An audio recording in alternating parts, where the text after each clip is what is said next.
head too many times, and a part of your brain just don't connect right. Yeah, because why would like you seen them stories about the police, or not police, but you see the stories about Army people.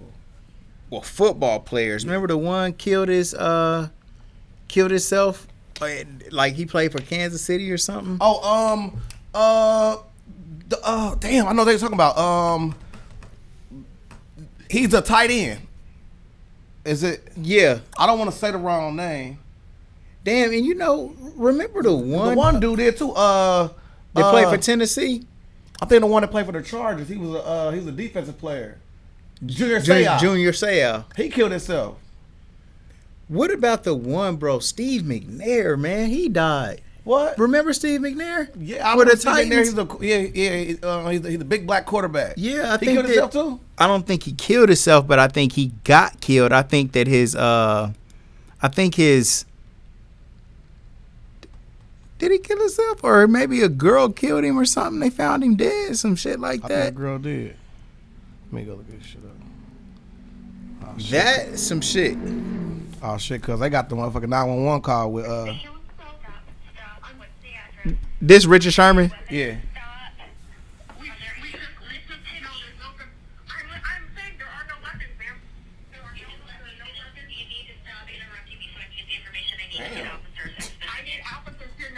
Oh, that shit's sweet. It's going through yours. It's just both of us on here. Shit. Yeah, let's go. Shoot the shit.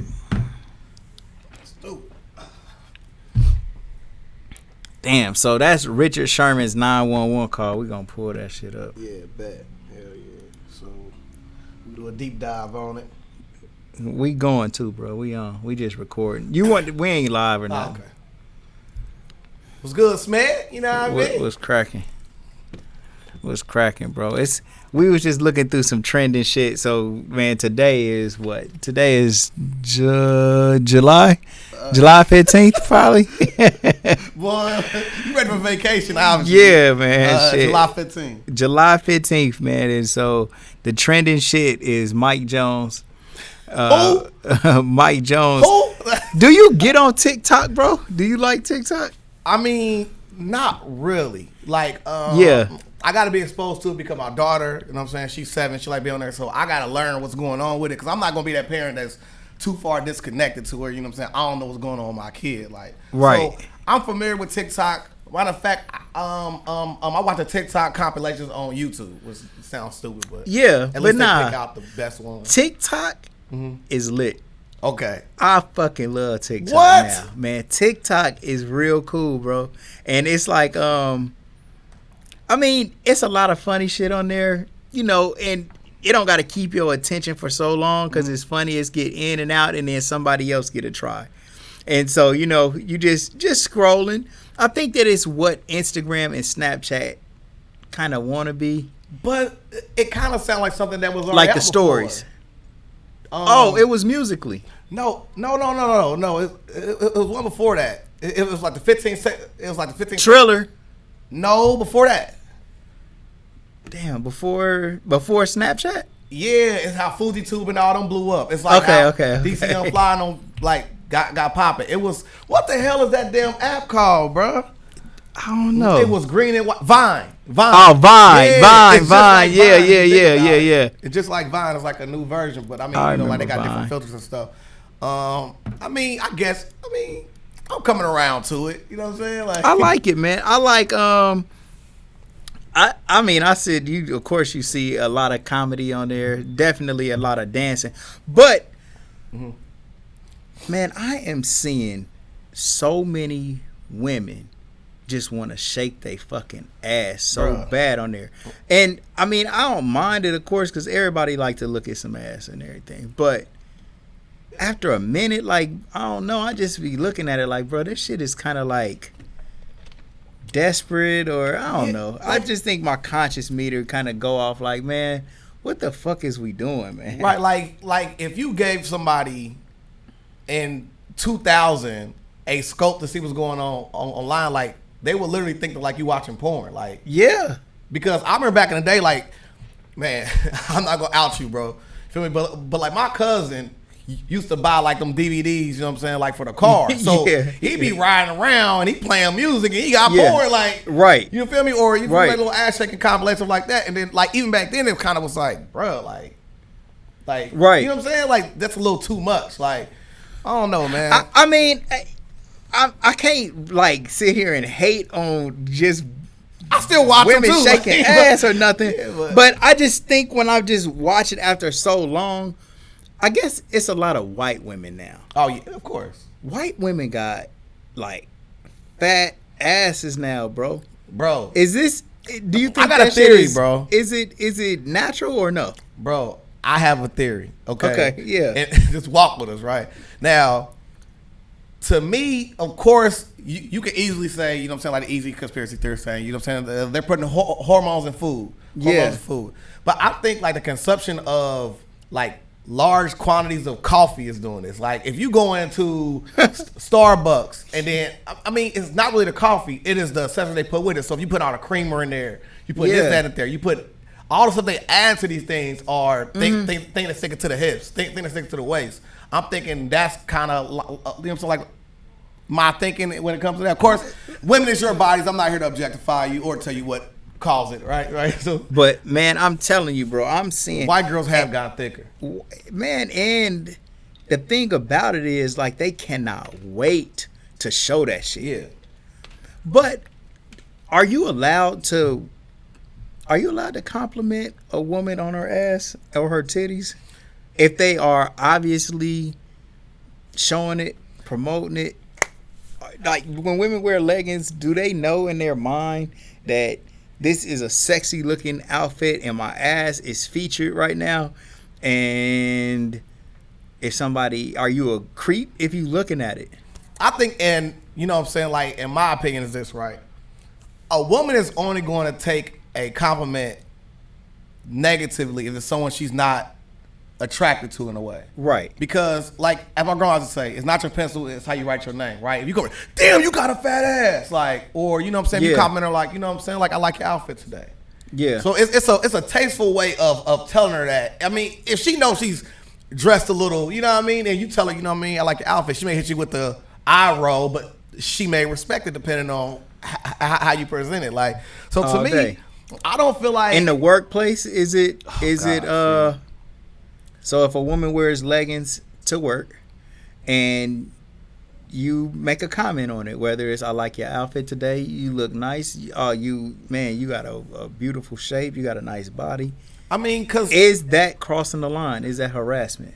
At work, you have to adhere to your job protocol, right? So, you know what I'm saying? Like every job that like you go through or whatever, like they have this little short course or part of their codes of conduct where they go over sexual harassment, and they go over it like detail oriented. I mean, and some places like they make you like fill out a questionnaire to make sure you understood. Yeah. So, but I know like in certain places, right? So like, let's say you work at like, you know, a office building where it's not really like a large amount of employees there. They may not have that long course for it. And it may be customary for you to be like a doctor and then you take some of your coworkers out for drinks. I think when you go out for drinks, you're no longer, I mean, even though it's technically a work function, you can kind of let your collar down and then kind of compliment people. But I mean, can you sexually harass somebody if you're not on the clock?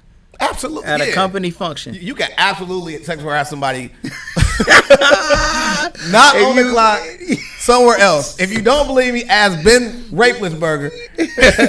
Well, exactly. But I'm saying, like, to me, sexual harassment, is that just a job thing? No. You can sexually harass anybody. But what if Ben Roethlisberger, he got charged with, it's a different charge. Like, it's called, like, sexual misconduct or something. Sexual misconduct. Yeah, something wild. Some shit like if you just grab somebody's ass, like what's the one? Cuba Gooding Jr. Have you heard about that shit? Sick. Bro, what the fuck is up with him? I think he was out on bond for one of them cases, and then he got another one. Like he grabs asses. Yeah, but Man, look, bro, I have been so drunk before that. In a club, you grab a woman. Yeah, I mean, I'm not saying I did that. I mean, Smith said that. I did it. I did it, but this is years ago, though. You know what I'm saying? But I'm just saying, though. Cuba Gooding Jr. When you is so fucking famous, bro, the measuring stick for what you can and can't do is completely different. Oh, what? Yeah. So for a nigga that don't got nothing, he grab all the ass he want, and there's no repercussions. Yeah, but for Cuba Gooding Jr., you gonna get all kind of damn fines and lawsuits, stuff like that. I mean, like with Cuba Gooding Jr., like, I hope I'm not mixing him up with another weirdo sicko. Yeah. But like, wasn't he like exposing himself too and stuff like that too? Like, damn, I don't know. My son know all about it because he was the one that was telling me about Cuba Gooding Jr. And I just heard he was grabbing a lot of different asses and shit. And he should turn in the radio when they ask him questions. Right. He was grabbing asses in the club. The radio.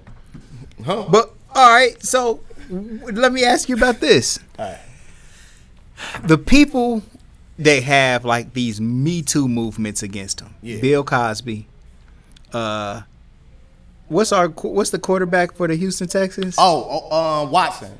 Deshaun Watson. Yeah, Deshaun Watson. All right, so let's just take those two situations. Even R. Kelly. R. Kelly. I'm gonna start with the Watson one first, bro. Let me ask you. Let me ask you this: is it possible that a bunch of people could come together and fabricate a lie against you? Absolutely. 100%. Yeah. A lot of them be motivated, just like so like the Watson case, or whatever, right? Mm-hmm. The moment he said he wanted out of the Texans, that when all the allegations come. The moment he stopped saying that, you haven't heard another allegation since. The story has completely went away. Yeah. The moment he said, you know what, I'll just stay here. You know what I'm saying? Like, it went away. Do you think the Texans did that shit? I'm not saying that. I think there was some, like Francis. I mean, if you have,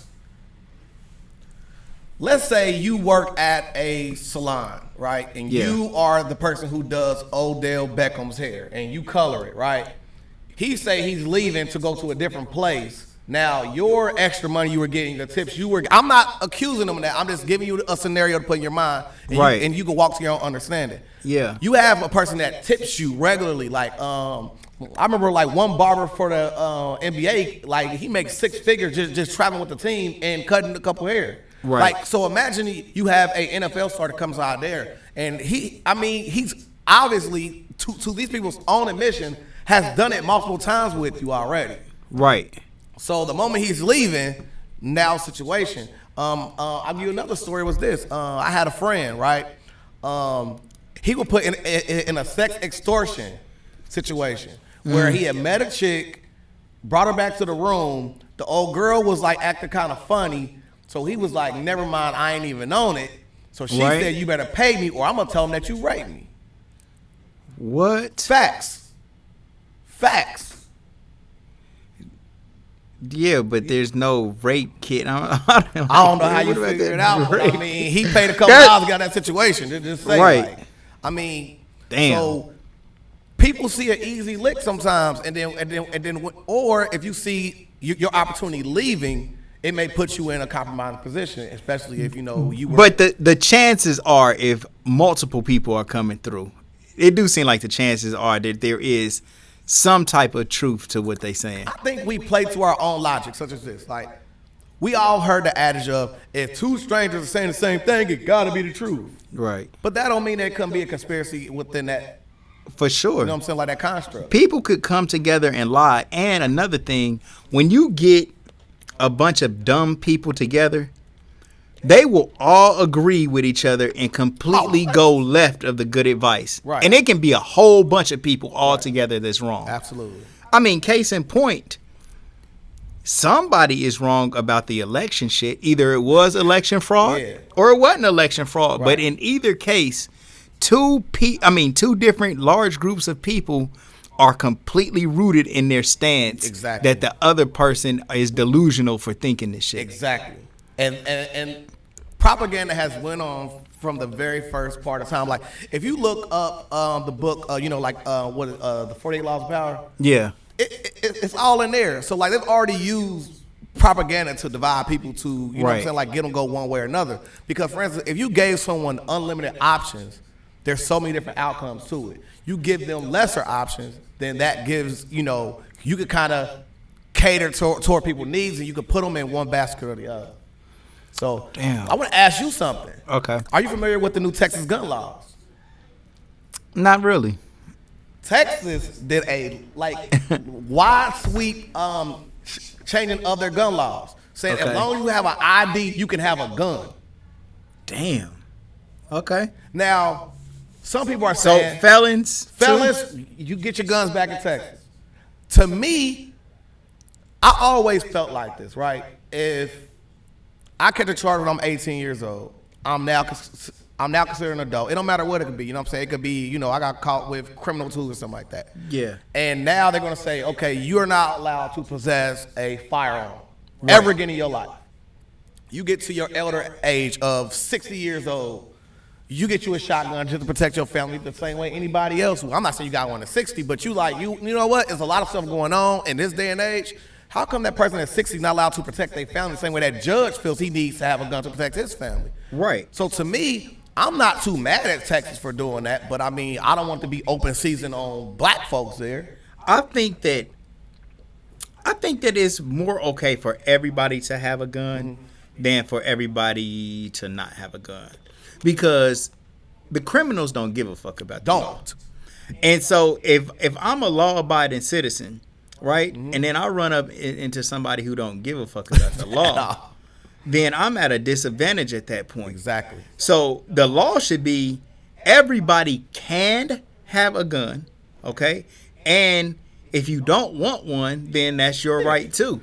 But you can't prohibit anybody from being able to defend themselves against somebody who don't give a damn about the law. That, to me, like, that's one of the biggest shams when it comes to our judicial system is the fact that our constitutional rights say you have the right to bear arms. Right. There's no but, there's no if, there's no this depends on the states. It's like they literally was like, nah, we gonna do this because, man, listen, I did a whole deep dive on this on an accident one day, right?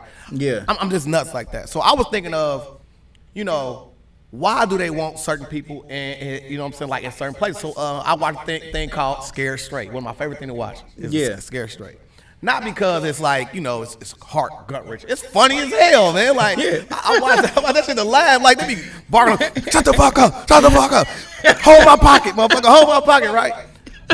But then it dawned on me, right? I'm just too conscious to just not see what's going on. Yeah. Everybody has their place in this earth. And some people are put there for a reason, of course. You know what I'm saying? Yeah. But it's also a systematic design to it, such as you have those aggressive, strong black men in prison to scare their white kids not to go to prison. Yeah. Right? You have people that are broke and, broken homes and family like that because they got apartment complexes that they own and they want to put as many people into this house as possible. Because if I sell you a house, then you eventually own it. Then now you free and clear to move around, you know what I'm saying, like as you wish. Right. But if we're breaking up the family home, we can get these I can sell you an apartment complex. You know what I'm saying? Like, and you never own anything. Yeah. So to me, it's more of a systematic design to keep people like that. So I want to still harken back to the whole thing with Texas is I feel that it's good for people to be able to protect themselves. I don't think everybody in the world should have a gun, but I feel like everybody should have the right to have a gun. Right. You know what I mean? Because I just don't think that it should be against the law. Right. For anybody to have a gun, just in case you run up against one of these people who don't give a fuck. And then you shouldn't be at a disadvantage. You know what I'm saying? At no time. Right. If you got faith that you don't need a gun and you feel like the Most High is your protection or God is your protection, then okay, I get that. That's cool. You don't got to have one. But for the people who do feel like they need to defend themselves, then I think that they should be able to have a gun. I don't understand why you would want to take the guns out of the hands of the people, because we know throughout history, like, governments become corrupt. Absolutely. All kind of people become corrupt. Absolutely. And in the day that they do, the people may have to band together and be able to arm themselves to protect themselves against a corrupt government. I don't want to mess the whole or not even a corrupt government, but anybody who is trying to force your family to do things against their will, illegally. I don't know the direct quote, but I think it's something like any enemy, whether it's homegrown or, you know what I'm saying, foreign or domestic. Yeah, basically. yeah. So to me, I mean, it's our God-given right to be able to like protect ourselves. I mean, but then I mean, like, if you think about that, then you start getting into, like, because for instance, if you give people one thing, they always gonna want more. It's just human nature. It is. So like, what do you say? Everybody had guns. It's like, wait a minute, but y'all got nukes. Every nigga, they like, no, man. Yeah, I mean, so oh, but okay. On that note, though, yeah, like, have you ever peeped that black countries are not allowed to have nuclear weapons? That is a great point. And what the fuck is up? That just came up recently in something I was watching where, like, they were saying basically, like, you know, like, they don't want to give that to them. But I'm like, we are the youngest, like, you know, like, country, and we own them. Who is anybody, right, to say what another sovereign nation can't do? Like, you're not allowed to have a military or weapons program. Like, they went over in Iraq and invaded Iraq, searching for weapons of mass destruction. Allegedly. Which they never found. They never had. They killed Saddam Hussein, hung him on TV. Mm-hmm. And what's the repercussion for that? Like, you never found the weapons of mass destruction. Never did. And the more that like, when we watch history unfold, yeah, we was talking about Saddam was this tyrant killer and all of this other shit. But a lot of people would say that he was like that because of where he was, and he knew what he needed to be in order to keep the other countries around him in check. Right. You didn't see no ISIS. You didn't see no Al Qaeda. Right. You didn't see any of these other, like, smaller, who we're deeming terrorist organizations when Saddam was around. Right. But once they killed him, that checkmate went out the window, and now you got all kind of little splinter cells. Is, you know, if terrorism is even real, like, some of this shit, bro, like, I don't even know about this shit. It is not. I'm gonna tell you, look, like, and you could take this to the bank, bro. Like, you could take it to the bank, right? Bin Laden used to work for the CIA. Right. Documented. Yeah. Documented, right? They received funding from the United States, and they literally armed these people. Right. And then vilified them later. ISIS got guns from the United States in order to combat against the Saddam Hussein regime. Right. These guns aren't just popping about nowhere, right? And I'll give you another one, right? MS-13, which is a game. Uh-huh. MS-13 started off as, and please, I'm not being disrespectful to, you know what I'm saying, like, that community, because, you know what I'm saying, I know loosely what's going on just based on some interviews I found and some research I've gathered. Yeah. So I'm not being disrespectful to that community so at all. MS-13, don't come over here fucking with us. Don't come fuck with me, cuz. We trying to, hey, motherfucker. So like, MS-13, if I'm not mistaken, it started off and you know, like Ecuador and like that type of area. It basically was a bunch of street kids, right? Yeah. So in the midst of, you know, there was like, you know, like some type of gang wars going on. The U.S. put their big nose in it, and that's where they started getting their gun stuff from. So it's like, we create every single thing that we throw in your face to make it like, to use it as talking points. It's kind of like we are creating the news to keep shit going. Like, well, what about this aspect? Everybody that we go to war with, you always see a drug epidemic from the spoils of the war. Absolutely. So when we was at war with South America and this and that, we had this huge influx of cocaine coming in. You get the crack epidemic coming out of that with the back in the 80s with Ronald Reagan, right? Yeah. And then as soon as we go over and we fight in Iran and in the Middle East and Afghanistan, right, we're getting this heroin epidemic with the poppy fields being raided. Right.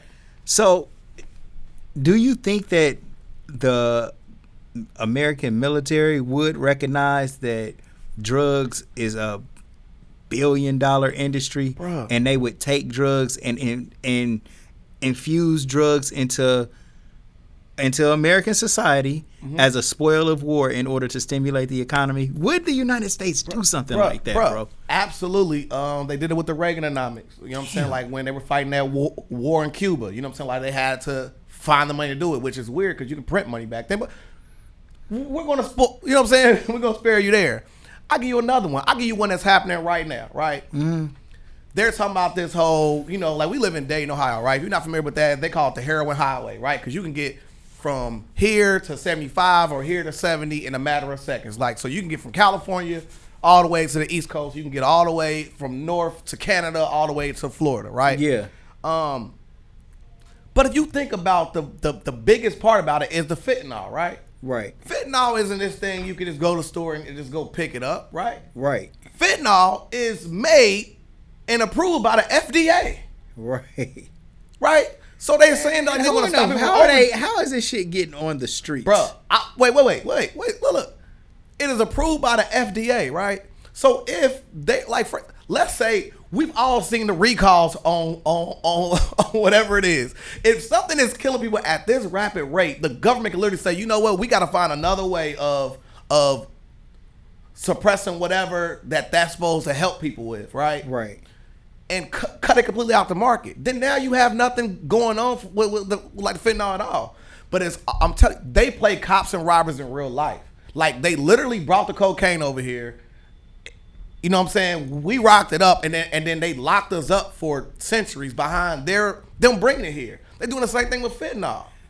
But you know what though? I mean, this whole black drug problem and drugs in the black community problem, like we are the whole face of it. We are the ones that's basically being exploited, yes, and looked at as the villains in all of this every shit. time. But we got to go back to the Boys in the Hood movie where Lawrence Fishburne said, we don't own any planes. We don't own no boats. We don't own no way to get cocaine here, man. So how in the fuck is it in our community, and how did it get here? Yep. Like, I remember Sean said that in the rap. He said, black man don't own no ports or boats, so tell me how the fuck we getting all this dope. I'm like, yeah.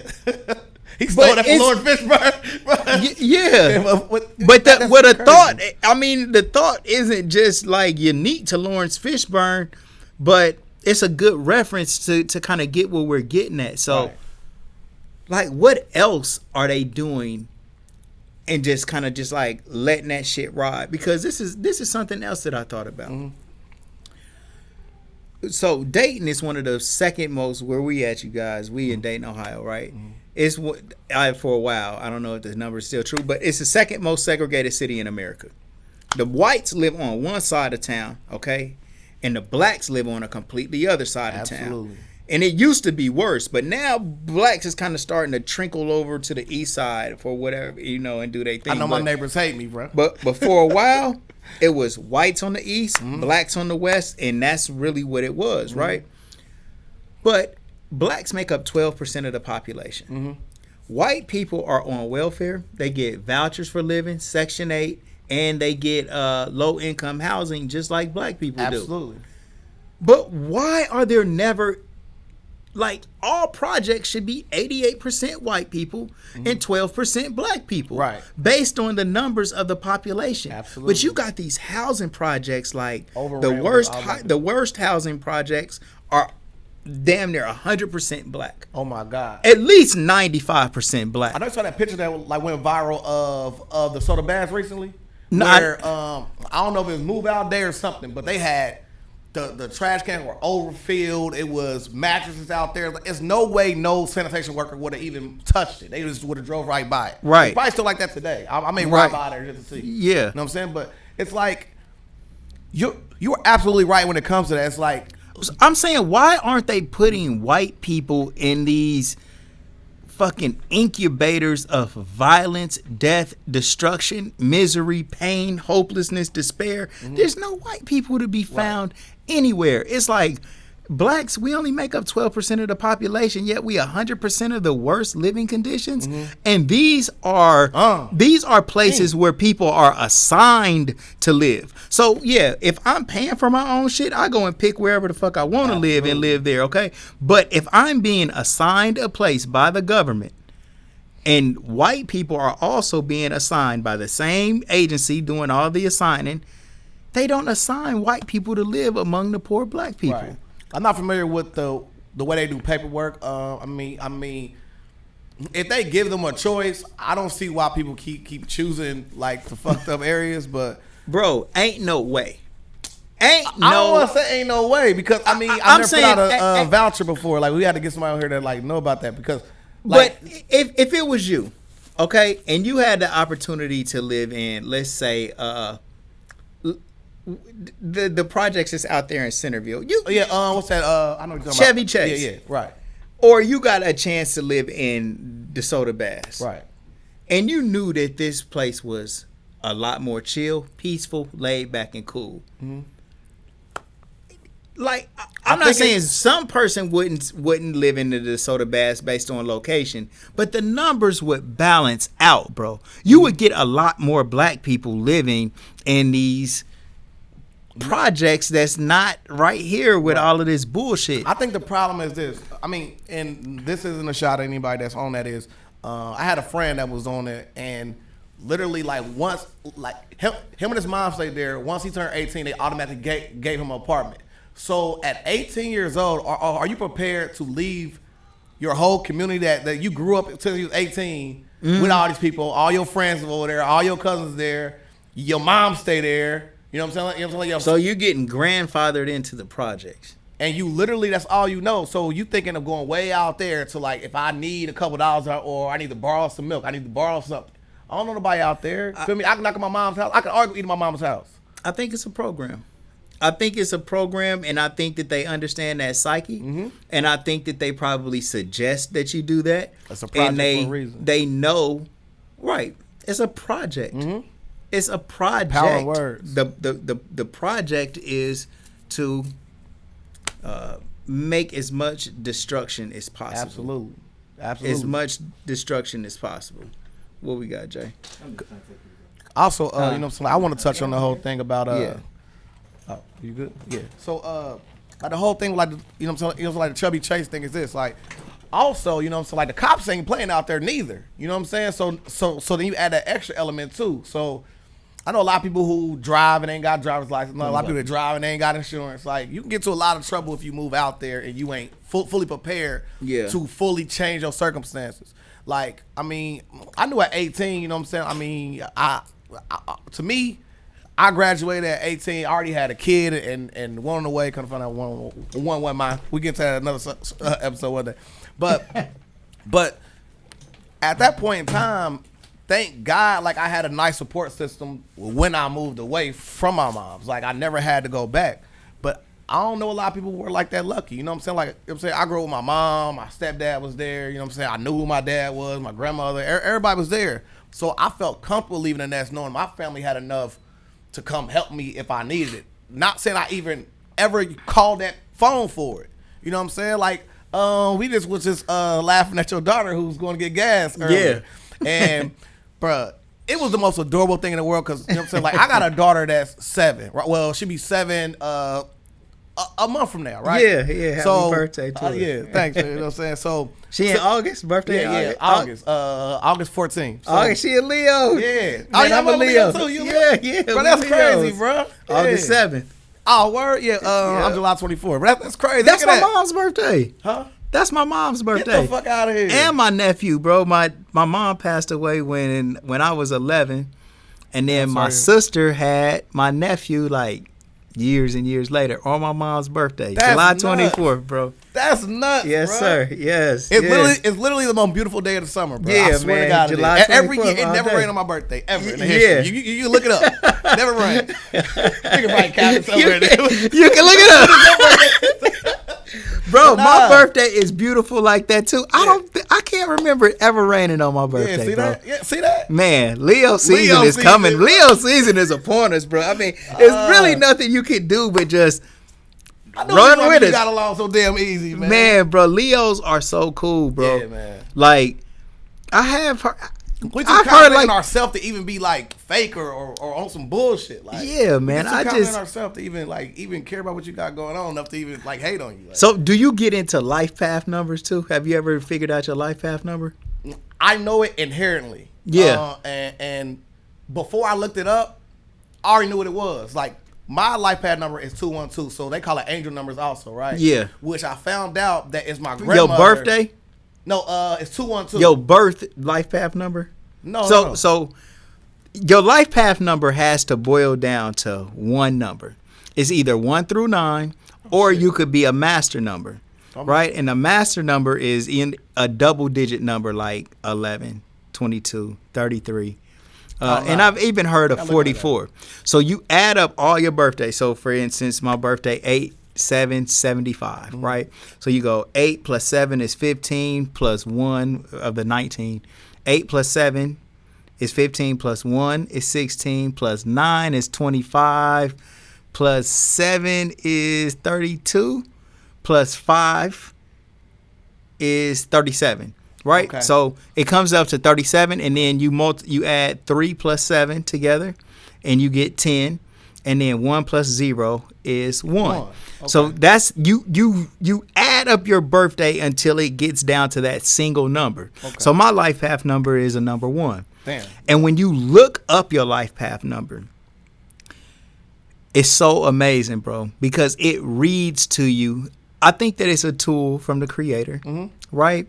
To give you insight on what you may be good at in life. So you can go into whatever type of profession, career, life journey that suits you best. You know what I'm saying? I think what's so dope about that is because, damn, bro, I always get to this point. So we have things that we have from our African traditions that we practice today that we don't even know about it. Like when you pour out liquor for your dead homie, that's called libation. That's literally what they do in Africa. Like when you die, they'll pour out, you know what I'm saying, like libation. Yeah. What you're doing right there is also is how you get your name in Africa. Yeah. Such as my birthday, I had to go back to my actual birthday to get my African name. Yeah. So my friends from GA, shout out to my man Shutar, shout out to President Busy. Shout out to you, King. My name is Nana Kwaku because that's the day I was born on. So it's super dope how you inherently do this type of stuff. That's hard. And to me, Sus, what's up, man? Dang, it is so crazy. What's up, Sus? You trying to get on this podcast? Man, life. Man, let's go. Man, take a seat, young queen. Take a seat, young queen. I'll get you. Kay, I swear I just looked at you in the messages because me and Peanut, we sitting here like Ready Baby was supposed to come to the podcast today, and he didn't come. I was like, dang, I wonder who we could bring. And then I was just looking through my messages. I'm like, dang, I bet you Kenyatta ain't nowhere around. Like literally, this wasn't nothing but. It probably wasn't no more than 15 minutes ago. And man, what in the world? Perfect, right on time. So, Kay, what we talking about? Oh, my God. And I swear to God, wait a minute. Kay, what is, and I just thought about you like 3 seconds ago, and Peanut is going to confirm this. Peanut, tell her your birthday. 7/24. And KK, what's your birthday? We talking about life path numbers and birthdays and all of that right now. So as soon as he told me, oh wow, as soon as he told me his birthday, I was just like, dang man, my sister's birthday is one day before yours. I didn't say it out loud, but that just like really ran through my mind just now. So yeah, this is like thinking everything right into existence, man. It is. There you go. Yes, sir. That's perfect. Matter of fact, I want to get her perspective on what you asked me earlier about the new thing with the women and this, like when you go down TikTok recently or whatever. I mean, any social media platform now, you see, you know, like an influx of women just shaking their butt all the time. Like, do you view that as like severely like distasteful, or you just think like that's the times that we're in right now? Okay, so I think we got to move the camera a little. I mean, the mic closer. okay. Oh. There we go. Yeah, right. Okay, so it is the time that we live in. But unfortunately, the kids in this generation are being brought up in a generation where their morals and values are no longer up to par. Right. And so they don't have a standard anymore. And so anything goes. Right. You know what I'm saying? I mean, just for instance, you know what I mean? You can, I'm about to be 45. Oh, you look amazing. Wow, thank you. Oh my God. So, in my time, in our era where I was coming up, you know what I'm saying, certain things was viewed as distasteful. Right. And you didn't want that image. Mhm. And then, you know, some women just didn't care because they did Right. want that image because they wanted the attention Mhm. that came with it. So we live in a society now where these young ladies, or just these kids, period, it's so microwave. Mhm. So they want it Instant. You know what I'm saying? So whatever that takes to get it. Mhm. So if that means shaking my ass, if that means, yeah, I go both ways, I like boys and girls. If Just that the- means, you know what I'm saying, that, yeah, I'm having the newest, the latest, the greatest, whatever. So they can get that attention Mhm. because they want to be seen. You know what Right. I'm saying? I'm from an era where sometimes, you know, most of us want to keep a low profile. Mhm. You know what I'm saying? And we don't want too much attention because we know what comes along with it. Right. But these young ladies don't have morals and standards, and it's not viewed as bad or negative. It's Right. just like, you know how to do it, you can do it, and it's just attention that they're seeking. But they don't really understand what comes along with that when they in their 20s, when they get to be my age. Yes. You know, it's out there on the internet. Yeah. So it ain't You can't get rid of them on the can't get internet. rid of them, Right. You know what I'm saying? And they kids, grandkids, Mhm. you know what I'm saying? Come Is, like, I'm sorry, I saw the we're video of being your right grandma now. back in the day. She was like, she was twerking, and you know what I mean, with all that. At that point, they're not gonna be feeling good about that video and shaking their tail and doing all that, because then, you know, hopefully that's that time in their life they have a different mindset. Absolutely. And then they have a different view of who they are. Mhm. New generation of kids don't know who they are. Right. They lost. So they're trying to figure it out by any means necessary. So yeah, I see it as distasteful. You know, and I see, a lot of young ladies that I know that, you know, are like nieces and, you know what I mean, and I see them. doing Right, it. because it'll be on your timeline because you're, exactly. yeah, it's your You know, I family. just be like shaking my head and I just be like, golly. You know what I mean? So- But if you say something to them, then, you know. Right. So I want to ask you, you know, like another question in the same lines of that. So, like, you feel like this is a perversion of the women empowerment movement to like a certain degree, like where because I had this scene recently where like they had outed some lady. It was some white lady that was CIA, a white CIA agent lady, worked with the Black feminist movement, and she had an agenda to separate the Black home. Period. And kind of like got out the way after that. It's kind of like they'll come in, like infiltrate it, and then get out the way, and then let it take its course. So, do you feel like this is a, you know, like a perversion of the Black feminine movement? It kind of is. You know what I mean? Because it's a mentality of I'm strong, I'm a Black woman, I can do what I want to do. I don't need nobody, you know, and I got it going on, and this, that, and the other. So the attention is kind of like bringing that, and I don't care what you say, you know, your thoughts. And yeah, it's true. In some senses, you really shouldn't really worry about care what other people think. Right. However, it's more so about what you think of yourself and how you view yourself. And then if you view yourself as, you know what I'm saying, you don't have to be sexy by shaking your tail Absolutely. and showing everything. You know what I'm saying? Sometimes they don't understand, leave something to the imagination. Absolutely. You know, they don't understand that, you know what I'm saying, just because you put it out there, you're doing this and you're getting attention. You're not getting attention you want. Right. You know, if you're shaking your tail and you're out here, you're looking for a man, yeah, you want to attract a lot of them, but are you going to attract the quality man? That's the Are part. you going to attract the man that's going to be there, that's going to do the long haul, or is he just going to be temporary? Right. You know what I'm saying? A band-aid, so to speak. So they don't really get that and understand that. And then also with young women too today, a young lady, it's different from males and females. A young lady in her 20s, she can attract and date and deal with a man in her age range, in her 30s, in her 40s, Absolutely. 40s, in their 50s, even in some cases in their 60s, yeah. You know what I'm saying? So, 80s. What about Hugh Hefner? Like, Y'all, we gonna go live. Y'all just keep talking. that age, that's, you know what I mean, they can expose themselves to a variety of age range of men. You know what I'm saying? Where me, I'm about to be 45.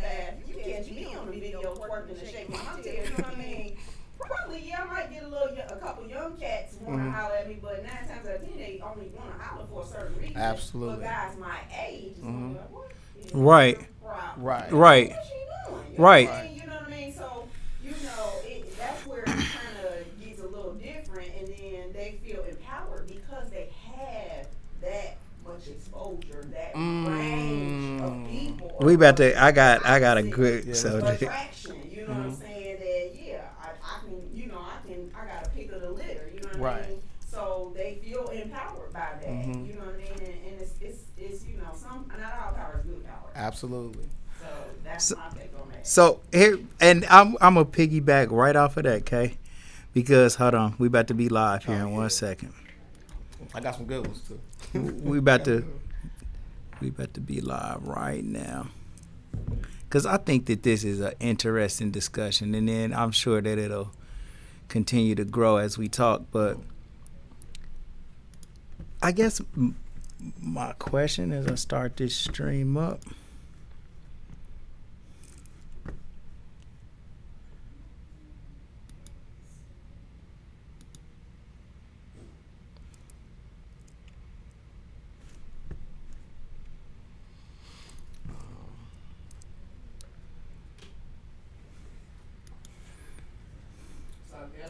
So, did you?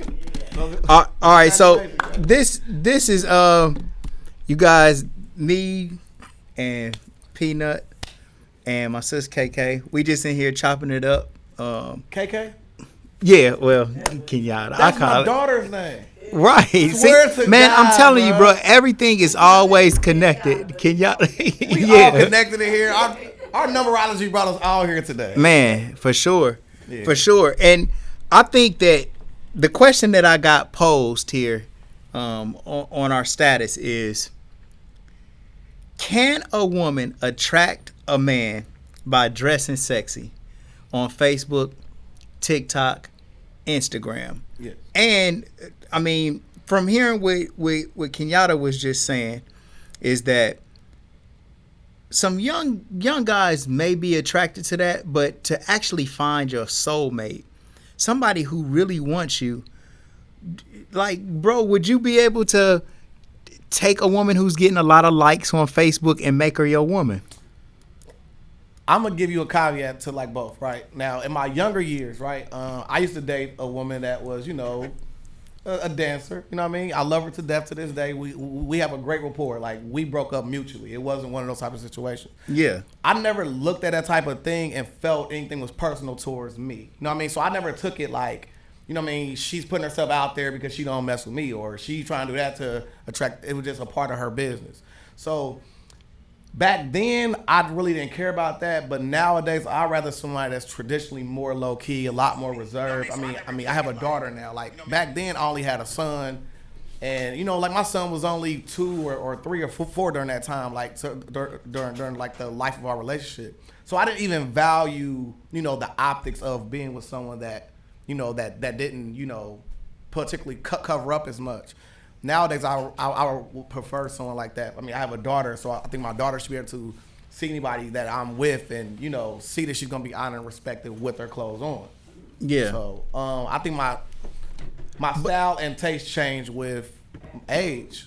But, I mean, and the way that I look at it and I see stuff, it seems like I see people, women and men, do more and more things, becoming more and more desperate for that attention, that craving to just have people like your status. And I mean, of course, when I post something, I do look for the result of likes sometimes. And when you don't get that, and sometimes that's all people got going too. It's Facebook and shit like that. So if that's all you got going, and you're posting for some likes, and then you don't get that, you get more and more desperate and start doing more and more provocative things in order for people to pay attention to you. Right. And that could be men flexing bankrolls of money, weed, a bunch of shit, women showing their body more and more. Right. Exactly. Kay, what you think? I mean, that's definitely that's real and that's true. And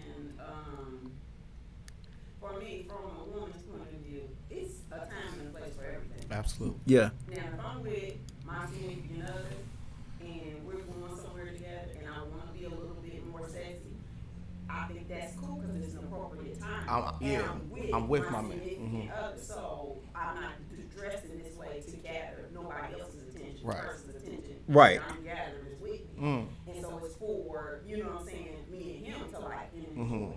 But to just do it on a regular basis and just put it out there and expose myself like that all the time, I don't view that as, you know what I'm saying, tasteful and necessary. Right. Either, you know what I'm saying? Because it's all about a mindset. It's all about where you stand in the mind. You know, I'm single now and I'm dating. I don't want to attract men that's looking at me just from a standpoint of my physical, you know, because it's so much more to me than my physical body. You know what I'm saying? Right. So I don't want, you know, of course your initial reaction to a person is how they look. Absolutely. Yeah. How they look, you know, how you view them. However, Leo gang you in know here, what I'm by the way. Yeah, Leo yeah, gang. that's the initial physical attraction. However, though, you know what I'm saying, once they look at you, once they see you, you know, then it becomes, well, what else is to them? Right. If they're attracted to you because they're physically wanting to see, or they're mentally wanting to see if there's some substance to you, you know what I'm saying? But if they're only attracted to you because they're looking at the exterior, they're never going to get to the interior. And then if that's the way you carry yourself and you present yourself, you won't give them a chance to get to your interior, because that's all they're going to see is what's on the outside. Right. So me personally, you know, I just feel like, you know what I'm saying, it's a way to be sexy, it's a way to attract attention, but you can do it tastefully. Absolutely. You know, I for instance, you know, most of my pictures that I post are from here up. You know what I'm saying? Right. If sometimes I may show a full body, but most of them is from here up, and I get a lot of likes. You know what I'm saying? So you know what I mean. It ain't got nothing to do with what is all going on. You know what I mean? Right. So and then do you want men to try to talk to you? Absolutely. So I you do. throughout I mean, I'm 45. You know, Right, I'm still right. young. Honesty, right. I'm still Right. young. You know what I'm saying? I still got. Okay, a little bit about me. I'm a widow, okay? So I done did till death do you part. Right. You know what I'm saying? And my husband was the bomb.com. You know what I mean? If I had to do it over again, I would. You know what I'm saying? So, but one thing we had an understanding is he knew that I was still young. He knew that I was still attractive. He told me, don't be depressed. Don't live your life in a point of, you know what I'm saying, not feeling like it's okay if you move on, if you get with someone else or whatever, because you're still young and you got a whole nother life ahead of you. You know what I'm saying? So I felt okay in that sense when I was ready to do that. So yeah, definitely, I do. I want men to, you know what I'm saying, talk to me, but I want a certain type of man. And then I got 3 sons, okay? So with my 3 sons, you know what I'm saying, that's a whole... I call myself, I'm going to say this, because we all got it. We got baggage. Baggage? Oh, of course. But let me tell you, my luggage is uniquely shaped, okay? Right. Yeah. My luggage is uniquely shaped. My luggage is Tiffany, okay? Yeah, it's not your average luggage. It's not your average luggage. Right. So, you know what I'm saying? So, yeah, I cannot just attract I can, but I'm not looking for the attention of just average old Joe. Right. You know what I mean? And, you know, with my sons, you know, they looking for a certain thing because they know how I'm supposed to be treated. Right. Yeah. They saw their father treat me the way that I was supposed to be treated. Right. And they know what a real relationship and a real, you know what I'm saying, connection between a man and woman looks like. So, yeah, I do want, and I am open to it, you know, the attention and the attraction. However, there's a lot of it that I know is riffraff. I'm gonna talk to you. Right. So we spoke off camera about this. I'm so glad, like, you're here, KK. So We were speaking about when like a woman goes out dressed in, let's say, leggings or something of that, where, like your curves are being, accentuated by your outfit. Right. Is there a proper way to compliment a woman when she's dressed like that, or you should just like leave her be completely, like because? Yeah, are you a creep for complimenting a woman? Not complimenting her, but lusting. Like, do women know like leggings are sexy? Or are they just wearing them for comfort? Both. I wear them because they're comfortable. Right. But I also wear them because I know that they do, look and accentuate. Now, if I had a problem getting that type of compliment or whatever, then I wouldn't wear them because I know that it does. Right. You know what I'm saying? So if I had a problem in somebody complimenting and saying, damn, you look good, or you know what I mean, or whatever they may say, I wouldn't wear them because I wouldn't want, that attention or whatever. But I know that it does. So yeah, if I get the compliments, if somebody say something, I'm not gonna be bothered by it. That's just like, and it goes with women. You know what I'm saying? When guys when they flexing their muscles and showing off their chest and stuff like that, you know what I'm saying? Some women are bold enough to say something. Yeah. You know what I'm saying? So they are. Yeah, you know what I'm saying? Some women are bold enough to say something. Yeah. So, you know what I mean? Guys know that. Yeah. You know what I'm saying? Do women get tired of men trying to holler at them? Like, because I don't know, I guess I might see it on movies, or I just got this image in my mind of women who act like when a man tries to approach them, that is nerve-wracking sometimes. And it's like, oh my God, what do you want? Or they don't want to even deal with you. Like, go, get away. I think it depends on where the woman is in her life. Yeah. And no matter how she's dressed, just because she's dressed in a sundress or a little short dress or leggings or anything, it might just be the man who's trying to talk to her too. Right. I think it depends on where the woman is in her life. Some women may be at a point in their life where maybe they had a real bad relationship, a real bad breakup, and they just at a point, you know what? I just want to be by myself, do me, be single, enjoy my life, and I don't want to deal with another relationship right now. So when they're in that that point in their life, then they may be irritated by men, you know what I'm saying, trying to talk to them, holler at them, because that's not where they are. They don't want that, you know what I mean? However, you know what I'm saying, it's just the thing, you know what I mean? Just because, if you in a relationship, just because you in a relationship, it don't mean that you're not going to get the attention of somebody else looking at you. You know what I'm saying? But that's where securities come into place. You know what I'm saying? And how I personally view it, when my husband was here and married, if a man complimented me, it was, you know what, that's a compliment to me. Right. Because if he find you attractive, he looking at you, that lets me know that I got something. Right. Yeah. You know what I'm saying? That somebody else is looking at. But that comes with security in the person. Tay is like the best person ever, man. That's my brother, man. Relationship. You know what I'm saying? So it comes with that. So if that's there, then you know what I mean, I don't think it should really too much get to a woman be bothered. And it's the type of attention. I'm gonna tell you what I don't like. I don't like if that's all you got to say. If that's all you got to talk about. Ooh, you this. Ooh, you that. Ooh, you this. Okay, I know. Yeah, I mean, not to be cocky or nothing, but I know I'm pretty. I know I'm beautiful. I don't really need that from you. You know what I'm saying? But I need to hear more about, you know what I'm saying, more of your intellect. Get into my intellect. Let's talk about more serious things and more, you know what I'm saying, things of substance and of value about life. So if that's all a man has to say, then eventually that will get, you know what I'm saying, irritating and will get tiring. I think what P was trying to kind of ask you, how should a man approach a woman? Like, before you do that. Okay, all right. I have this hot take, right? So like a hot take is basically, this wild theory that hasn't been bounced off any wild shit, right? So I think there has to be some type of success rate to the thirsty dude. There has to be, because I can't see someone continue to be the person at the gas station. We all know the guy at the gas station. Hey girl, hey, you in? You know what I mean? There has to be some type of success rate to that. But I don't want to be to that detriment to, like get the woman's attention I need. So a lot of times I'm the person that, will notice you, see you, and keep it moving and never see you again. Right. what is the proper way to approach a woman that you find attractive and you maybe want to know more about her? What you just said. I find you attractive and I want to know more about you. She make it seem so easy. I'm like, thirsty ass nigga at the store. Leave me alone. But how can a woman really can't? If a man approaches you and say, you know, I find you attractive, I want to know more about you. Really, how can you turn that away if you have a mutual attraction to him? Right. A lot of times, if you don't, then you know what I mean. You might act like you know. You don't get your thirsty self on nobody. You know what I mean? If you don't have that attraction. Right. But if there is some attraction, it's like, how can you really turn that down if you are open to dating and getting to know somebody? And you know the only thing that she could possibly say is, I'm in a relationship. Right. Or I'm not interested. I'm not interested. Exactly. I'm not interested.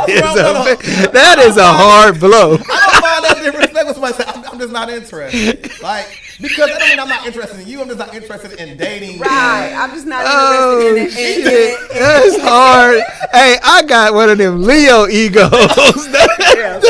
That shit would fucking destroy me. You're right. I'm gonna be too, so, that shit would I'm not interested.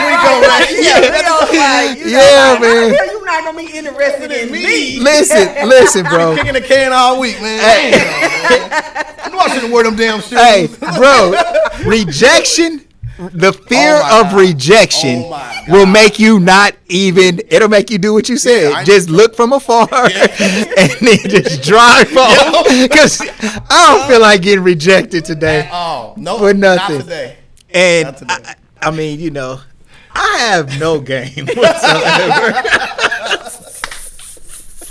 I have no fucking game.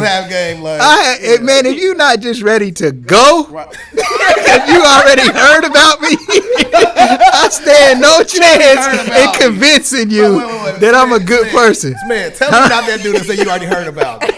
You not that dude that say you already. No, I don't.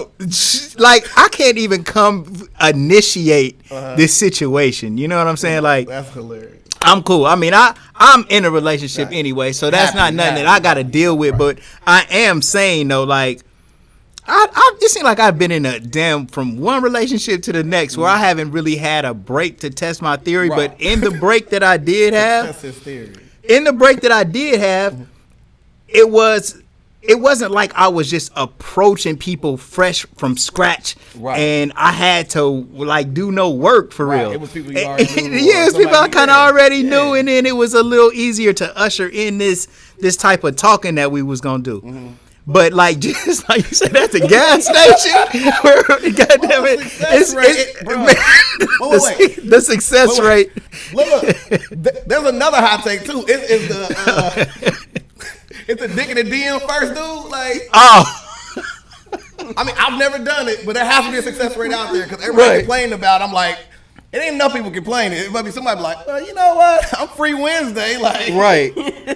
Dick in the DM. Just send a dick pic immediately. Immediately, like, straight shooters. Like, Kay, have people send you stuff like that, Kay? I mean, if somebody did that to me, you know what? I'm blocking them. I'm blocking them. What if somebody who's like you've known for years? Like, what if somebody like you've known for years? And like, she said she's blocked. I'm blocking them.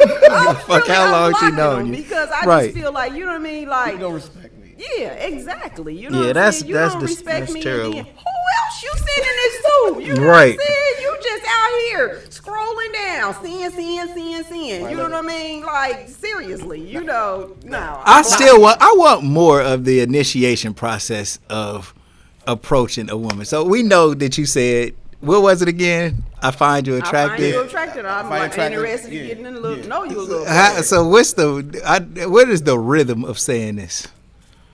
P, you on the spot. Hey girl. Yeah. Hey. Man, it be so hard to get their attention, bro. Like, but it all really depends on the caliber of woman. Absolutely. Yeah. You know what I'm saying? Because you girl me, I'ma ignore you. Mm-hmm. Right. You know what I'm saying? I'ma ignore you and I'ma keep walking. And even if you get vulgar with it, I'm still gonna ignore you. Well, excuse me.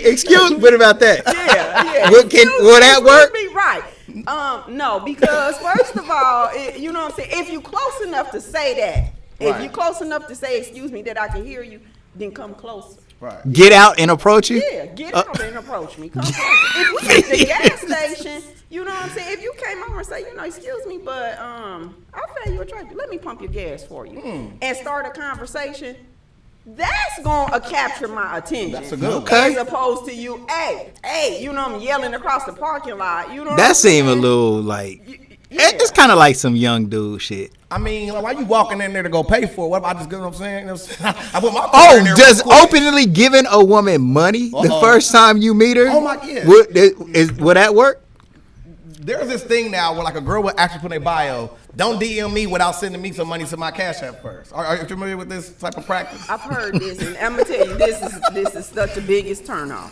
I see it all the time. It's my birthday, and they put their Cash App on their page for their birthday. Scale.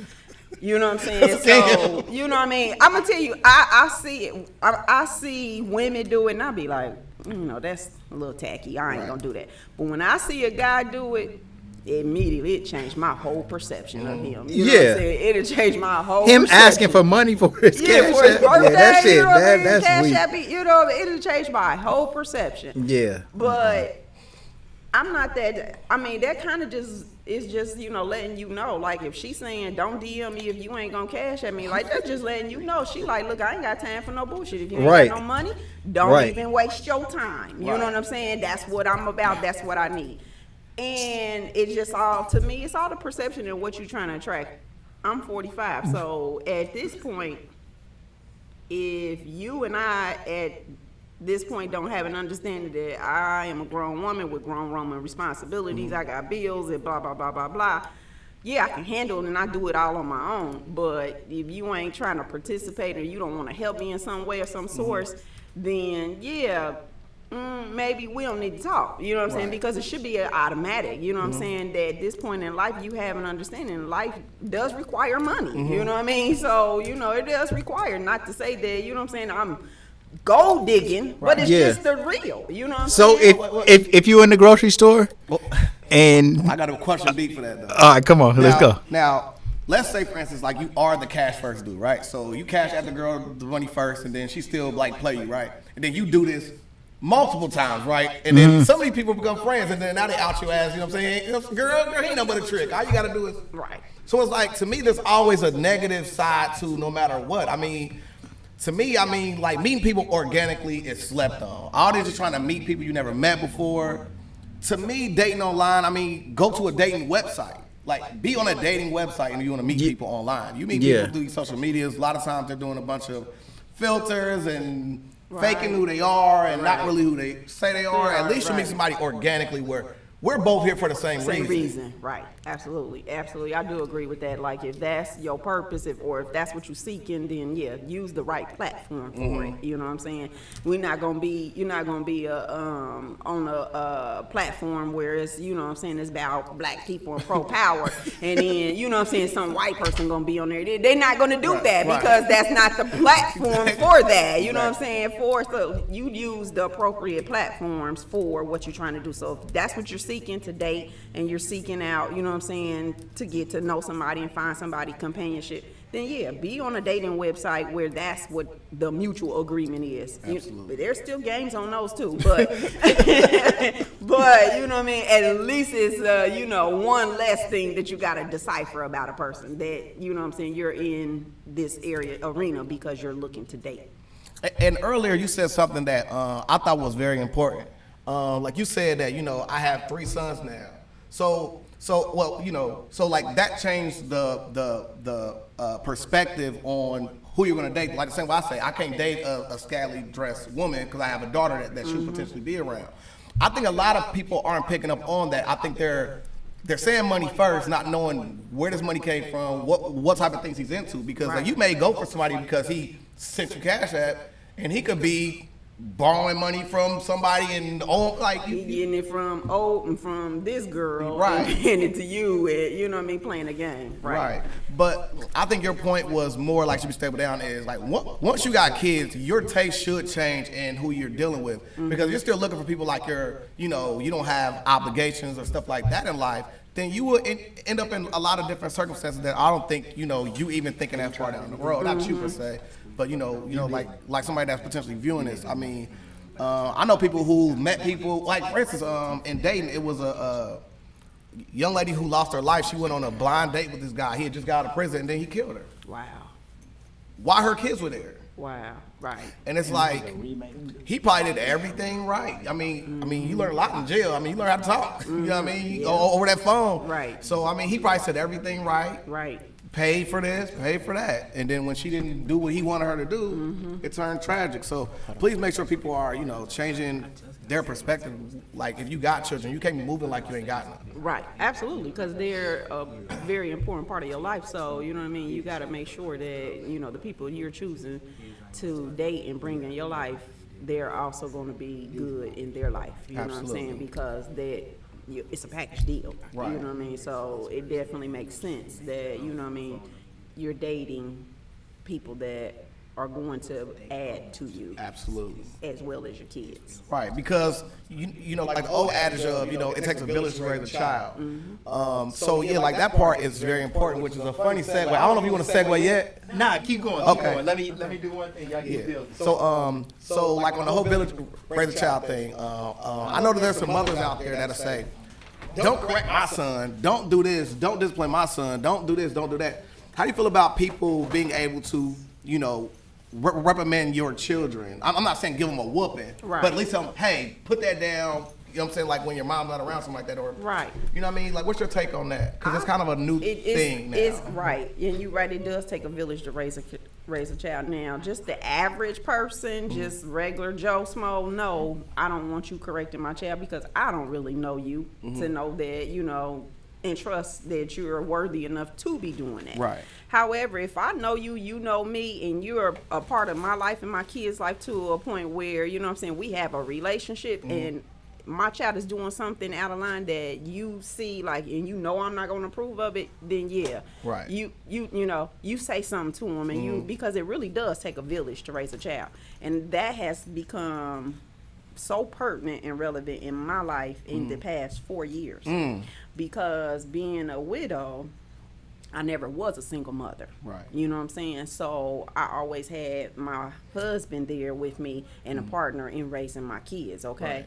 Right. So when I became a single mom, things that I was used to relying on him for and that he would do, now I had to outsource it to other people.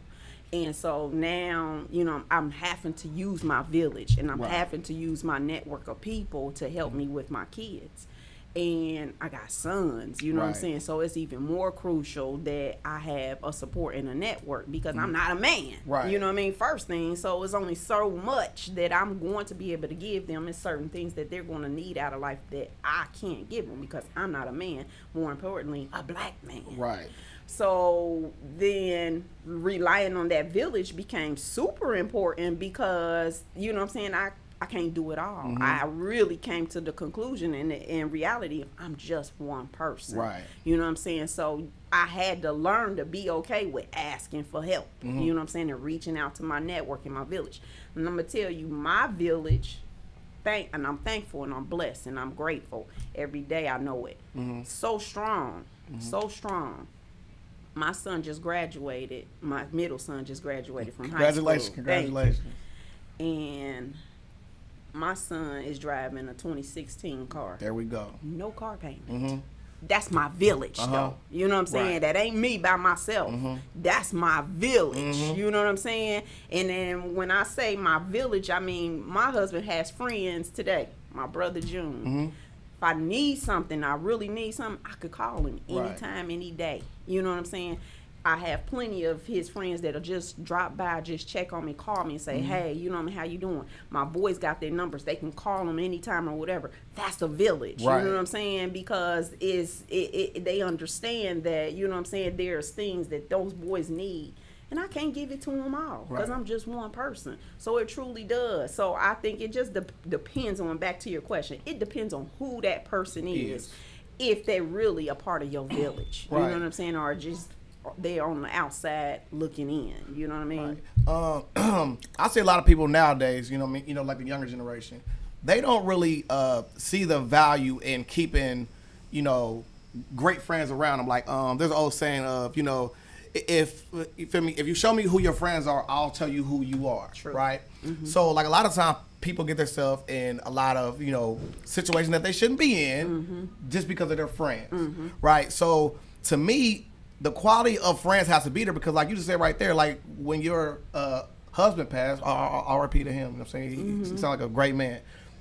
The village picked up. So, like, the quality of friends matter. Absolutely. You know Absolutely. what I mean? It really does. And, my husband's dad, he said, you know what? He was like, and they had a strange relationship on and off or whatever. And so he's really gotten to know the adult son through me. You know what I'm saying? Because he wasn't around as he became an adult. So he's like, man, he got some amazing friends, because he sees what they do and how they interact and how they are a part of our life and our kids. And so he has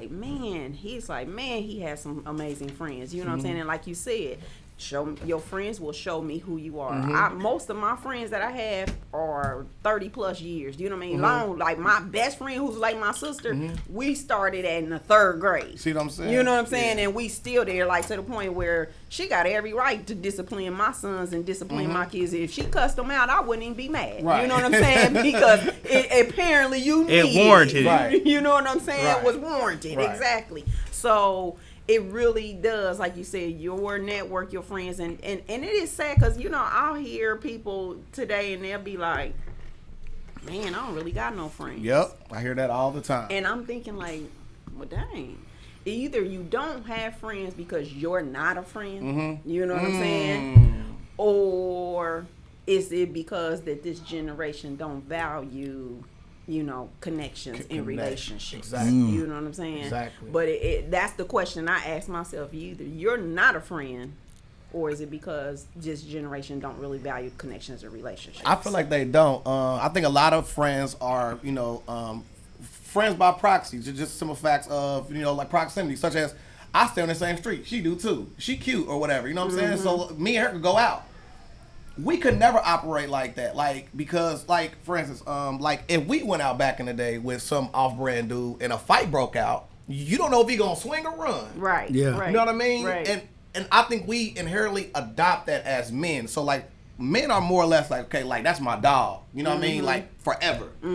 This day and age, it got it to where girls want to have all their friends be cute, all their friends be around their same height. They want to be able to have the same access to them. I mean, I have friends today who can't offer me nothing but a conversation. You know what I mean? Yeah. They're still my friends. I don't care if you're a bum, you ain't got nothing in your pocket. Right. You know what I'm saying? Exactly. But people don't value that type of stuff. So you have somebody that will leave their friend behind because they don't fit into their new system of their new friends. Right. I know someone that is a great person, but she had to make that decision because based on where she's going when it comes to branding and stuff like that. Right. Which I understand that. If you're taking on a whole brand thing like that, you have to be conscious of that. Right. But just because you twerking on Instagram, that's not a brand thing to me. Exactly. So, what do you think when it comes to people that are, becoming friends just based off the optics or just the look? It's wrong. Yeah, I mean, it's just, man, and it's just unfortunate. It's just the way that they are growing up today, the society. It's all about exterior. It's all about what's instant. You know what I mean? One thing I will say that's positive, because I don't really want to talk negative like these kids of course today. not. No. But I'm gonna tell you one thing that I do love about this generation. They are so strong with entrepreneurship. Absolutely. And you know what I'm saying, and having multiple talents and getting out here and just getting it and doing whatever, you know what I'm saying, they're good at, you know what I'm saying? Like, I really love that about this generation. Right. They got that down to a science. So I don't want to just say all bad negative things about them. But as far as, go ahead. Well, I was going to say, today, I am a completely different person than I was when I was 16. As you should. When I was 20. When I was 25. When I was 30. So maturity has a lot to do with how a person acts. Absolutely. You know what I'm saying? So if we are sitting here observing a 20-year-old from our 40-year-old mentality, Right. we're going to be disgusted. Right. For real, I don't even want to listen, or I don't want my kids to listen to our CDs that we used to make. My rap songs and shit that I used to, the things that I used to say in my rap. I can only find a few nuggets that I can appreciate right now from my state of consciousness. Right. A lot of the other things that I was saying right now is shit that I almost despise right now. Right. So It'd be cringeworthy for you to listen to it. yeah. Like, Oh, I'm riding with my kids and we listening to that. It's a little embarrassing, and I'm like, damn, bro. I think different. I don't even think I could bring myself to say some of those lyrics now. So some of the things that we looking at on Facebook, TikTok, and even though it is like it's not as mature as we want it to be, I mean, shit, I bet you in 20 years those same people that are doing that, they'll have the same type of mind frame that we have now. Absolutely. Right. You know what I'm saying? Right. Like, for example, being woke. Yeah. If we can transition to wokeness right now, some of this woke shit is annoying to me, bro. And the Black Lives Matter, the Black Lives Matter Oh, God. is starting to be, they're treating us like we are a handicapped Right. child. Right. And we need somebody to rescue us and save us all the time. Right. And it's patronizing. Right. And it's starting to become like, hold on, bro. I don't need you to charity. Like, I don't need your charity. I don't need your sympathy. I don't need I just your. need you to respect me and Right. treat me like a human Man, being. that I am. exactly. You know what I mean? I don't need Yeah. your help for real. I just don't need you to impede my progress. Right. You know what I'm saying? And then when I think about like, shit, who is anybody to impede my progress? It's the same thing that we was talking about nuclear weapons. Yeah. Like, who is America to say that Nigeria Can't have is them. not mature enough to possess nuclear weapons? When we one of the youngest nations there is. And they a sovereign nation just like we a sovereign nation. You a Right. person just like I'm a person. You are not any legal authority over these Right. other nation states. Right. And that's kind of like how I feel about black people always wondering what the white man is going to do for them when they get elected into office. Or, man, white people, just stay out. I don't need your help. Just don't impede me and stop me, or let me start my own business. Like, they're not in a position to let you do that. Like, we have to get it in our mind frame that this is the Most High's universe. This is God's earth. And anything on this earth, we got access to. And though there may be racism, though there may be these other things out here that could possibly prevent you from doing some shit, if you buy into it, it could never stop you. Right. It could never stop you. No thing can hinder you, but only thing that can stop you is your will to go get it. Exactly. Right, And right. people in life, your boyfriend, your mother, your father, your brother, they can only help you. They cannot hurt you. They might be able to hurt you once, but once you let them continue to do it, Right. now it's on you. Yep. Exactly. Nobody can hurt you, bro, but yourself. Like, you have to just, the ball is in your court. Now, yes, I can help Kay. Right. I can help you. I can add to what you already have. Right. But it's never on me. Your Exactly. success is not defined by how much I help you. Right, If exactly. you're waiting on me to come and help you, you got the game fucked up. Exactly. I want everybody- I'm gonna give you the ball, but if you don't dribble it, and Right. you don't put and, it in and the if hole, I don't give you the yeah. damn ball, you go get your own ball and you do what you got to do. It don't matter. Like, if somebody doesn't help you at all, that still did not hurt you. It Right. didn't. You hurt you by waiting on that person, by giving somebody the opportunity to impede your progress. You know what I'm saying? So, like, we shouldn't wait on anybody. We shouldn't look for elections to save us. Like, Never works that way.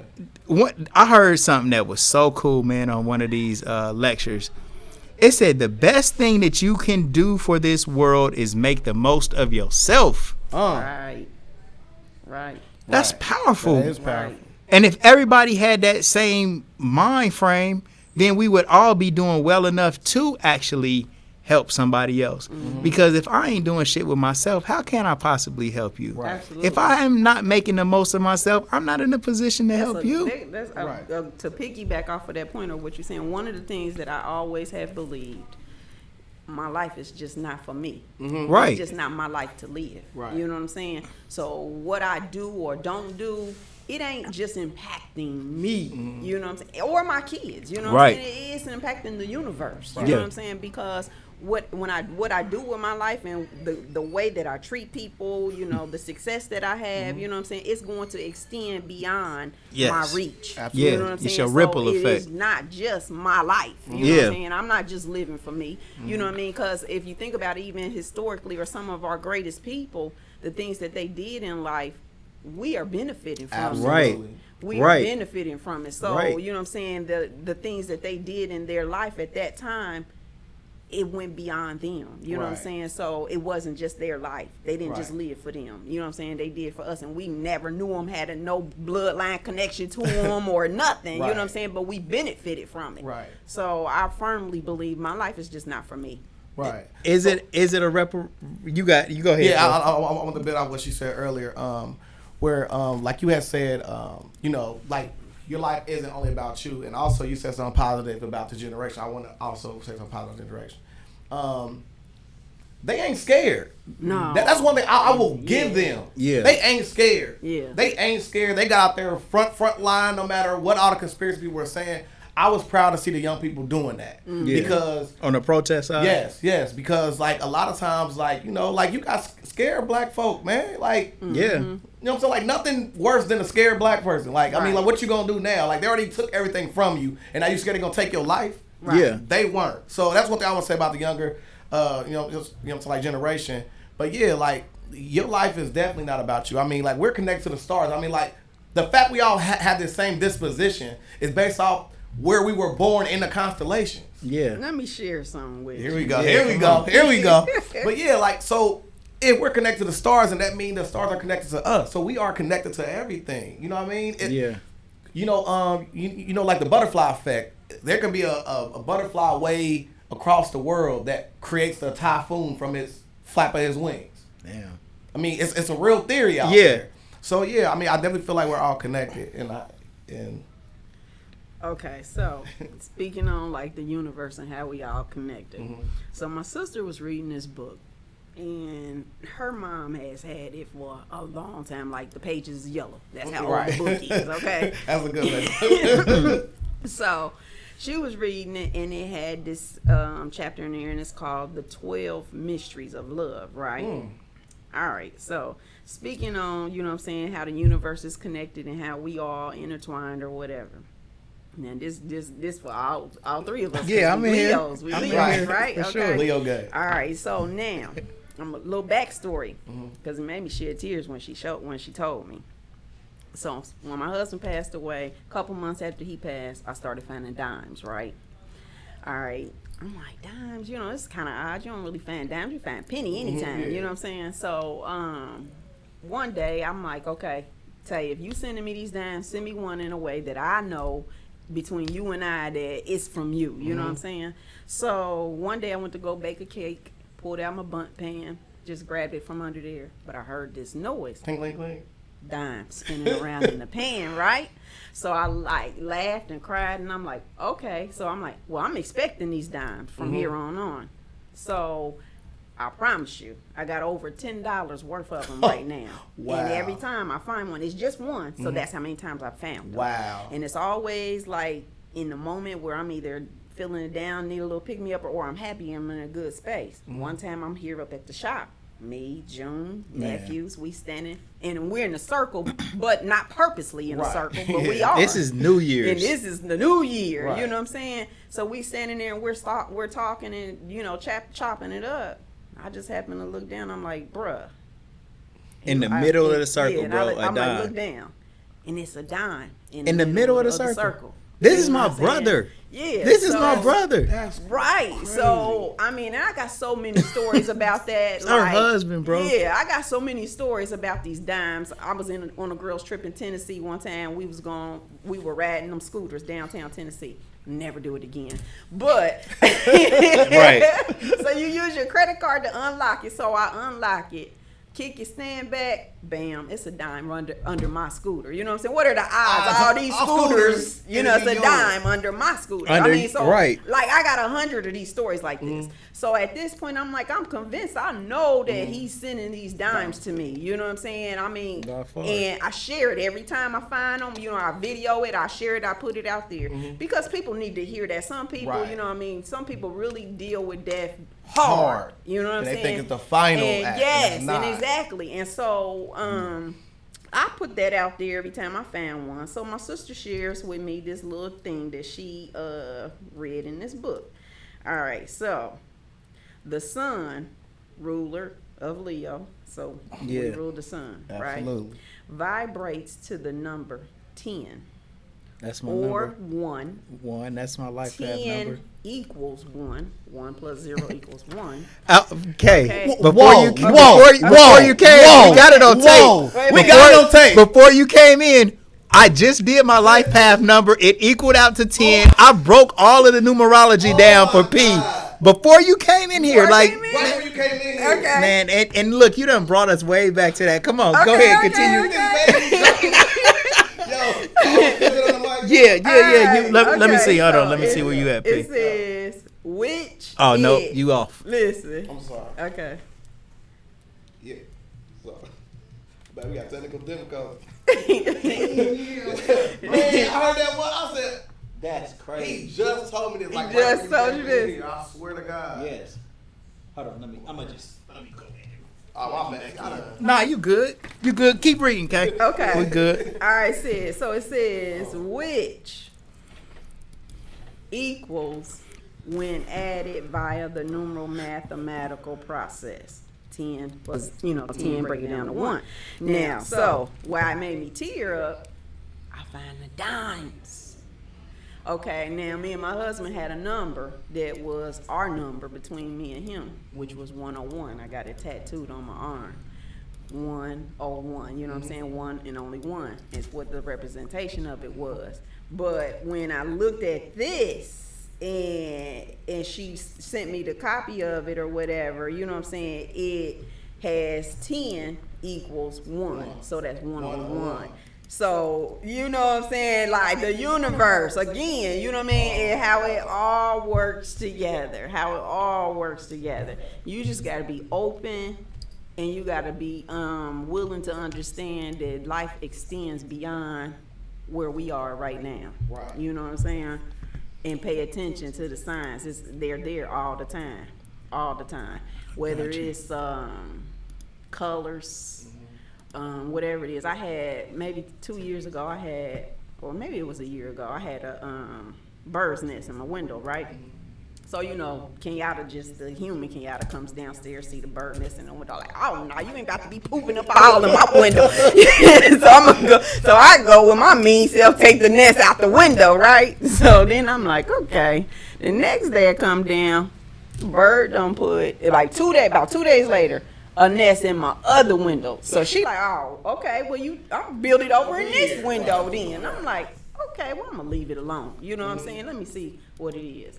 So I'm like, let me see what kind of bird it is. So I kept watching in our video, and I'm like, let me see what kind of bird it is. So come back, the eggs is in there. They're blue. So it's a robin's bird. So I was like, let me go look up and see what the significance of a robin's bird is. So I go look it up, and it's like telling you, if you got a nest from a robin's bird, it's telling you that, your loved one is coming to you and telling you to, start, opening up to nature and life and blah, blah, blah. And I'm like, wow. She lays 3 eggs, right? Okay, I got 3 sons, you know what I'm saying? I'm always, I try to stay connected on things like this. So I'm like, dang, 3 eggs, I got 3 sons. Wow. So I watch it, video it, keep a little running diary on it or whatever. So then they hatch, but only 2 of them hatch, right? I'm like, wow, where the other one at? I'm waiting on the other one. But then I started thinking about it, put it together.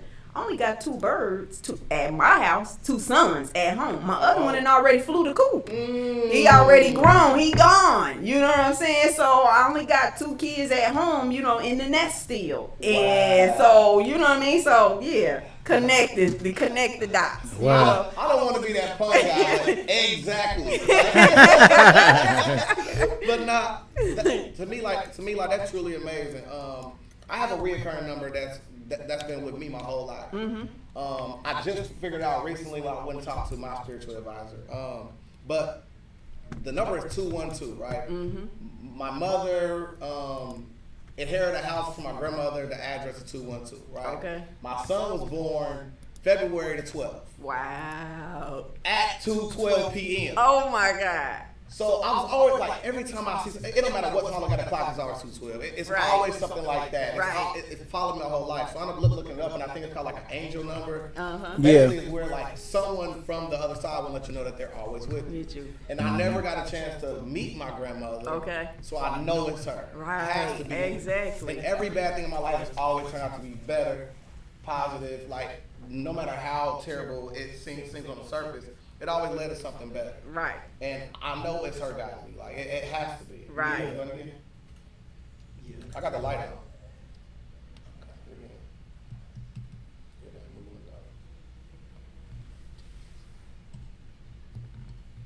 Well, that 101 number got me. He said that one, I was like, he literally just ran it down to me because Right.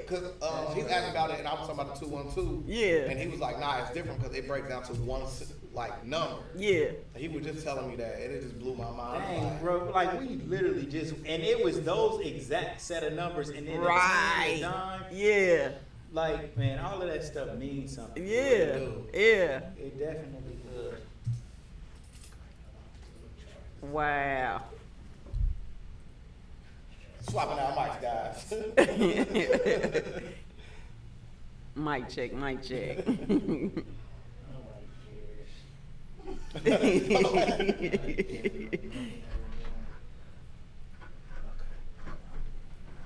Let me use this mic instead. Yeah, you can pull it up there, but I just probably need to just reset this.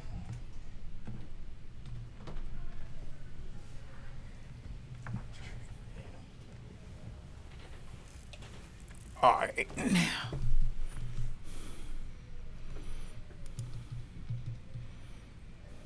Test.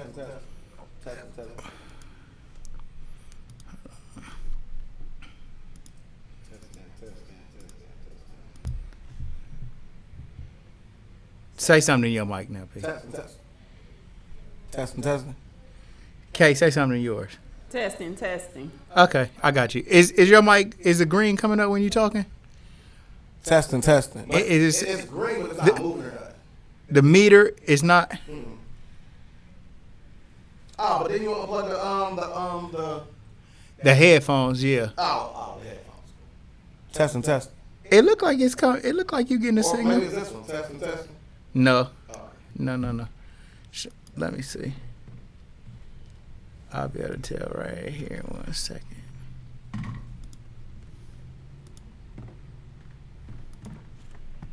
Damn, what?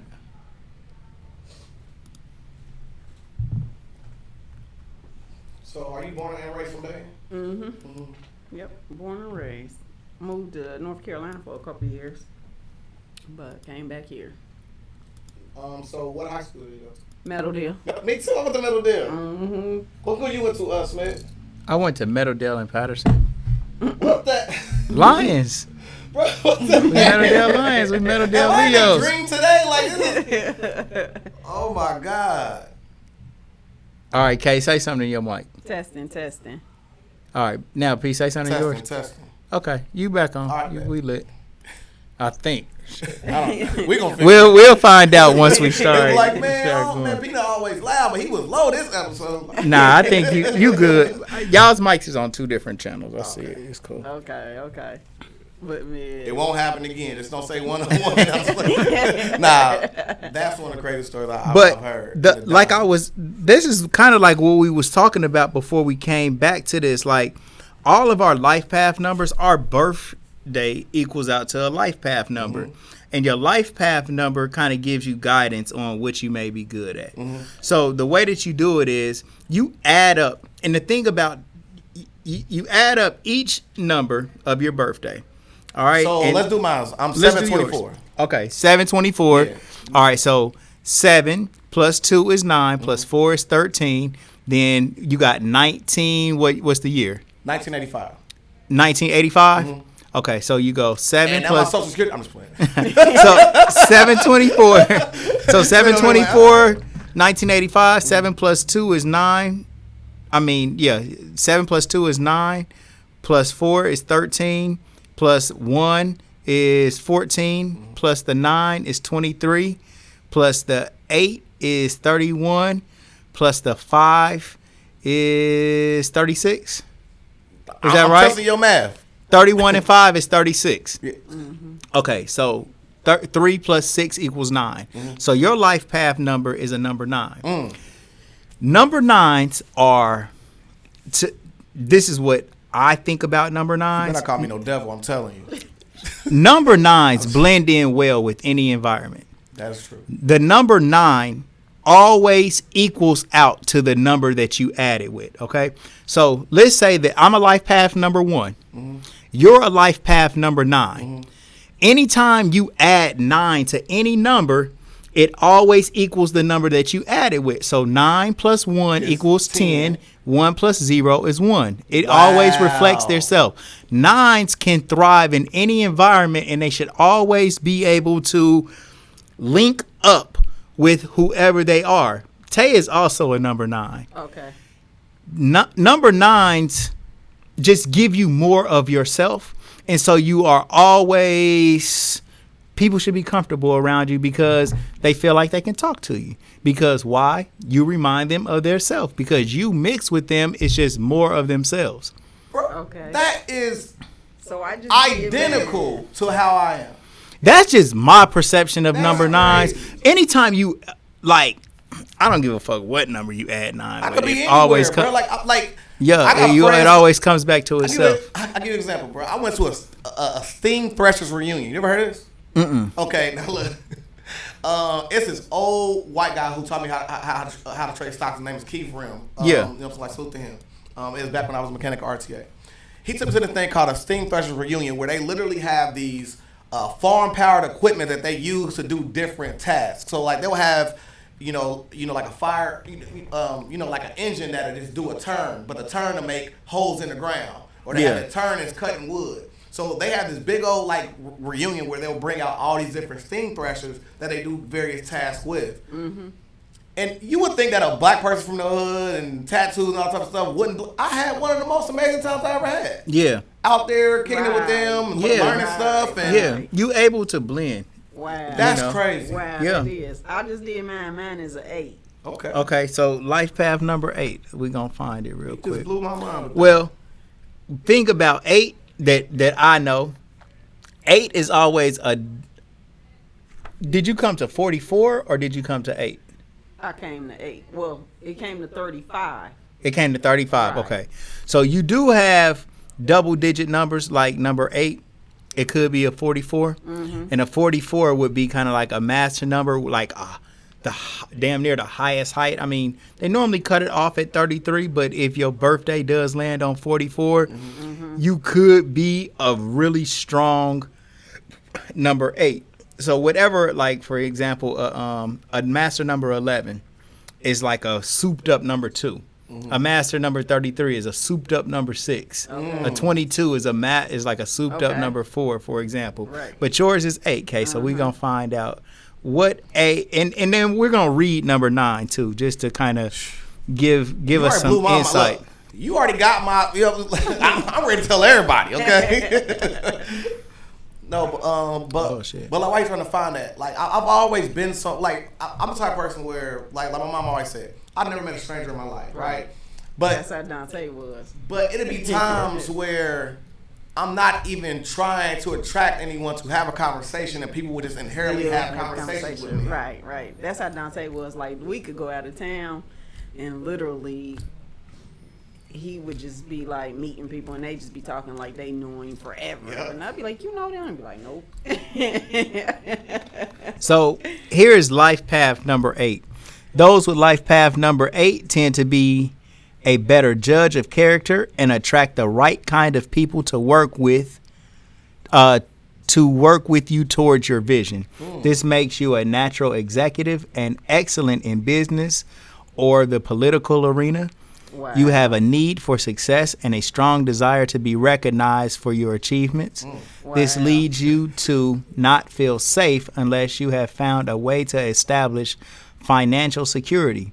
And because you are more likely to consider status important, you may be tempted to live above your means. Wow. You should also pay special attention to telling and showing your loved ones that you care. Being a good provider isn't the only way of doing this. Let me see. Because they got more in depth. Wow. This was the first one. Is that accurate so far? It's pretty on point. Let me find out Smith is doing psychic readings too. You got Psychic. Holler at your boy call if me you want to now. know what you should Call be me doing. now, Nigga Smith. Call me now. Give your reading. The 8 life path signifies a lifetime of investing in yourself and overcoming judgments that stand between you and your strong ambitions. You will learn that others can only dominate you if you allow them to, and that all circumstances can be changed by taking determined action. You are here to learn about life's material and financial aspects from an intellectual and emotional perspective. Modern numerology often diminishes 8's meaning with an almost exclusive focus on material and financial matters. Yes, 8 is the number of power on the physical plane, but it is also the number of true understanding and balance. Wow. So without which personal power is superficial and material gain is easily lost. So what I was going to tell you about 8, and this is to me, 8 is like a double number 4. Okay? 4 equals balance in all ways. Like the best balance comes with 4. A table has 4 legs, animals with 4 legs. Right. But 4 is like the Most High's number. We was talking about angel numbers earlier, which you got 444. That's my angel number. That's a number that I see all the time. Right. It's always around me.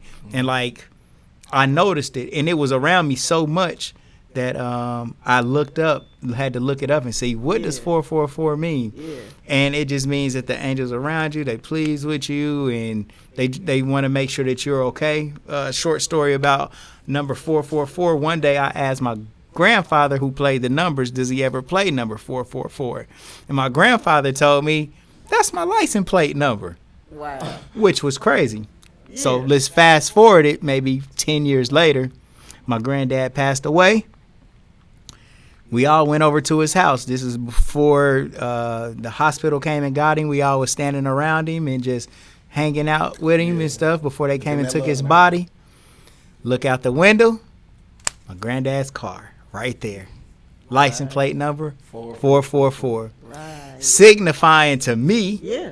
my grandfather had passed on and had immediately became an angel for me right away. Right away. 444, right there out the door. I mean, bro, that was the most powerful, shocking thing. Right. Because I'm like, I mean, his car was just placed literally right outside that window. For you to Right. see it. 444 Yeah. Wow. for my pop. Right. Exactly. And it was just, it was amazing to me because, man, I deal with memorial T-shirts, and I don't Yeah. know if the Most High sends me these signals because I don't know how the people who pass away feel about me creating art for them and their family. Right. But my whole perspective is, it's the exact opposite of ghetto in this perception.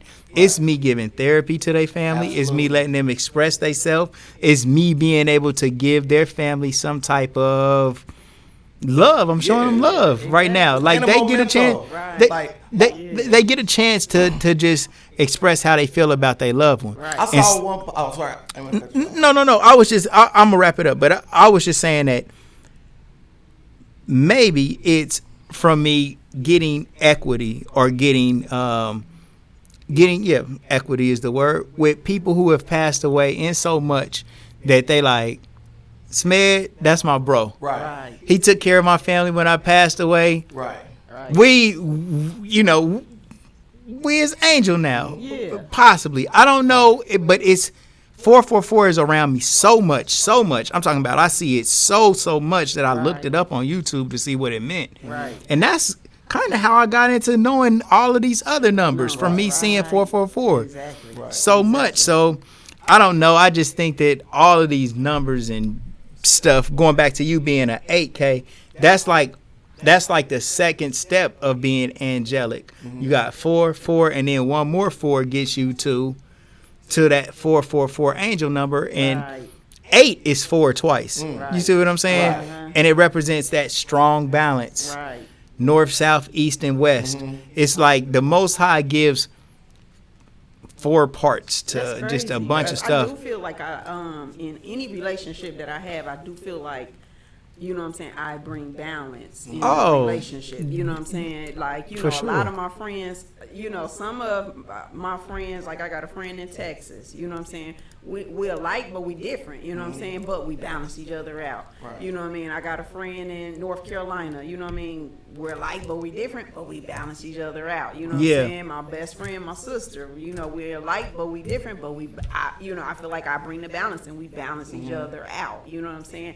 Like, I'm a social butterfly. I'm like outgoing, this, that, and the other. But you know what I'm saying? You dial it back if it gets too crazy with your friends. Yeah, exactly. Or you know what I'm saying? Like, I could bring them to a point of them feeling like, you know what? Yeah, I want to do something. Yeah, I want to go. You know what I mean? And have them to do something different and experience and have a little different experience and feel like, you know what? This is pretty cool. You know, I enjoyed this. Blah blah blah. You know what I mean? So I do feel like I do bring balance to most of my relationships. You know what I'm saying? That's crazy.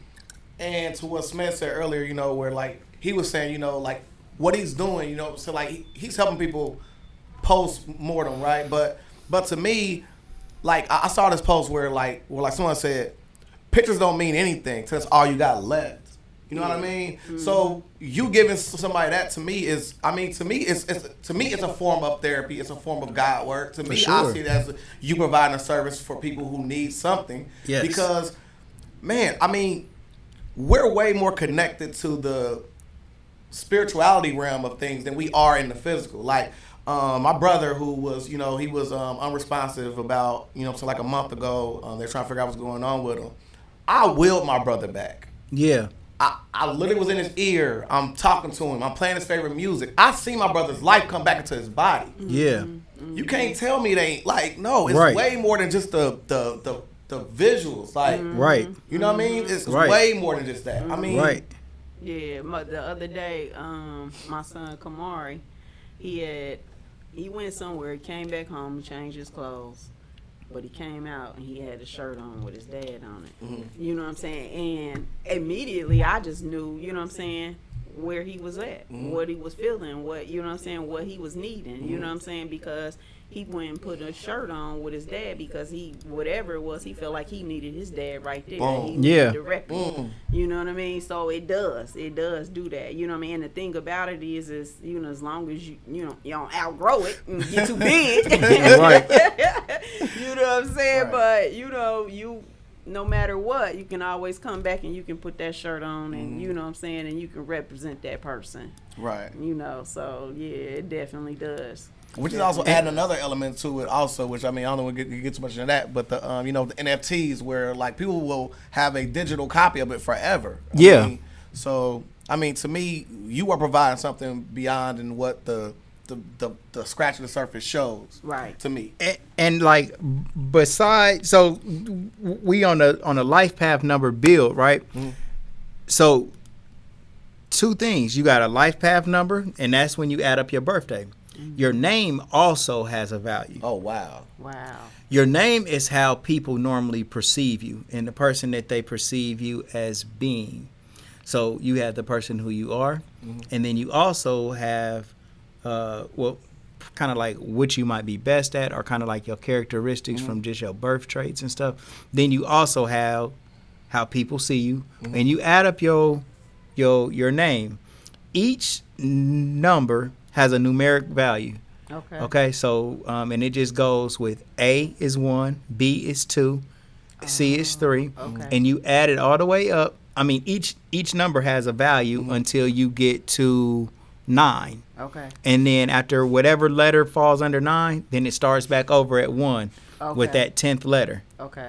right? Right. Okay. And then so your name, there's name calculators on Google Right. that you can type in your name. Right. And then your name also will give you a soul urge number as well. So you got how people perceive you, and then you also have a soul urge number. And all of these numbers kind of just like make you up, and they just a Right. resource for you to just kind of like pull from to see where your strengths may lie. Right. And so if you give your kids like these tools to kind of help them better You kids these names. I'm like, well, one thing that I seen that I think you and Tay did this. It might have been with DJ or Kamari, but I was asking Tay like, well, what's his name? And Tay was like, well, hold on for a minute. I want to get a chance to know him first before I name him. Well, didn't Tay do that? What? Well, you guys. This was Kamari. Right. So Kamari, he wanted to give him like a name that meant something represented, but he wanted to give him like an African name. Right. A real African name. And I'm like, we in the hospital, and I'm like, for instance, I'm not naming my son Kunta Kinte. You know what I mean? Like, Hey, we was woke. We was too woke. We was too woke, bro. I literally told you how you get your name. Yeah, we just said it. Right. Before you came in here, we were just talking about this, and I found out what my African name was. And Right. it's based off of When you're born. when you were born. Okay. So, for yeah. instance, I'm July 24th, 1985. It happened to be a Wednesday, right? Yeah. So, in African, my name is Nana Kwaku. Okay. That means I was born on Wednesday. Right. This time. So, Right. so, let's say you were born a year after that, but on the same day. Your name will be completely different. Right. Okay. Okay. Wow. But yeah, so See, this is the type of name, he wanted to give me. I'm like, man, he gonna be the lightest thing in the classroom. Yeah. He talking about Kunta Kinte, he like me. Yeah. I'm like, no, I'm not giving him that name, right? So it did, you know what I mean? So we ended up coming up with Kamari, you know what Yeah. I mean? But let me tell you about Kamari. Okay, so his middle name is J. Solomon. So the J is from his grandmother, Joyce. But Solomon, you know what I'm saying, is biblical. All right, so this year, my son went to Springfield High School, okay? He was living with family. But this is a family that we became family too. Right. Okay, this school year, you know what I mean? And so technically this is like a stranger almost that my son was living with, really. And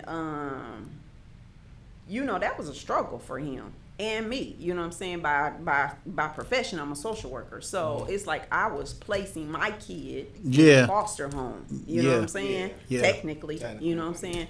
So he struggled a little bit. He went through some periods and times where he was a little depressed, and you could kind of tell he wasn't himself because he had friends there, but it ain't the friends that he grew up with. You know what I mean? So he had to make new friends, and you know what I mean. And then he's not with his mom every day. He's not with his brothers every day. Yeah. Like that was a challenge. Yeah. You know what I'm saying? Real.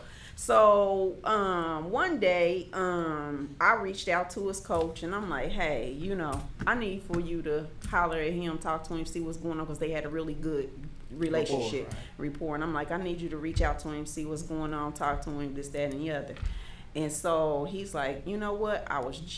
He was like, man, he's like, you always in tune, or always on point with your sons. He was like, because whenever I'm thinking about I need to call you and talk to you, you reach out to me. Wow. And so, we had that conversation or whatever. And so then later, I want to say that very same day, one of his other coaches called me. And he was like, hey, I just want to reach out to you. He's like, I just want to let you know, I had picked him up for practice today, and, we had prayer, this, that, and the other. And he was like, I've been knowing him a couple years now. He don't seem the same, blah, blah, blah. He's like, and I talked to him, and, and they kind of had a type of relationship where he would talk to him on a spiritual path or whatever. And he was like, so I just wanted to let you know, what we talked about, chopped it up, blah, blah, blah. But in the moment, in the instance of us having this conversation, it just, dropped in my spirit. And I said, wow. And I was praying about it, and I said, you know what, God, Most High, you already know before we do. And I said, his name is Solomon. But if you break it down and divide it, it's solo man. So God already knew when we named him that he was going to have a period in a time in his life where he was going to have to learn how to be a solo man. Yeah. And you know what I'm saying? That when I just like, whoa, when that happened. And it also means, and this, I don't know if this is one of Kamari's characteristics or not, but Solomon is also Shalom. And so, because Solomon reigned in a time of peace. King David, who was his father, was the warring king. King David, well, let me tell you he what took his other name is. The other name that I call him, he's my peace in the middle. Well, Solomon means peace. It's Shalom. Solomon reigned. He was reigned in a time of peace. Like Israel went through a whole bunch of shit. Yeah. King David had to fight everybody. He was the most courageous warrior king ever. Yeah. And then he did all of that for his son to eventually be able to reign in peace. And Solomon is Shalom. And Shalom, Solomon. And I call him my peace in the middle. There it is. Wow. There it is. Your name, so kind of like, let's swing back to where I was kind of going real quick, right? Yeah. When you name your child, you're naming your child a destiny. Wow. A name means something. Right. You are basically giving your son, your daughter, the energy to become with this name. Right. And whether you realize it or not, whatever you name your child, that vibration and frequency is going to ring with them to shape and guide who they're perceived as, right? And then a lot of times people become who they're perceived as. Like people shape you and make you a certain way by the perception of you. The perception of you, kind of. You know what I'm saying? And like, how many times have we ever heard people say, like, the perception of me is wrong. The perception of me isn't true.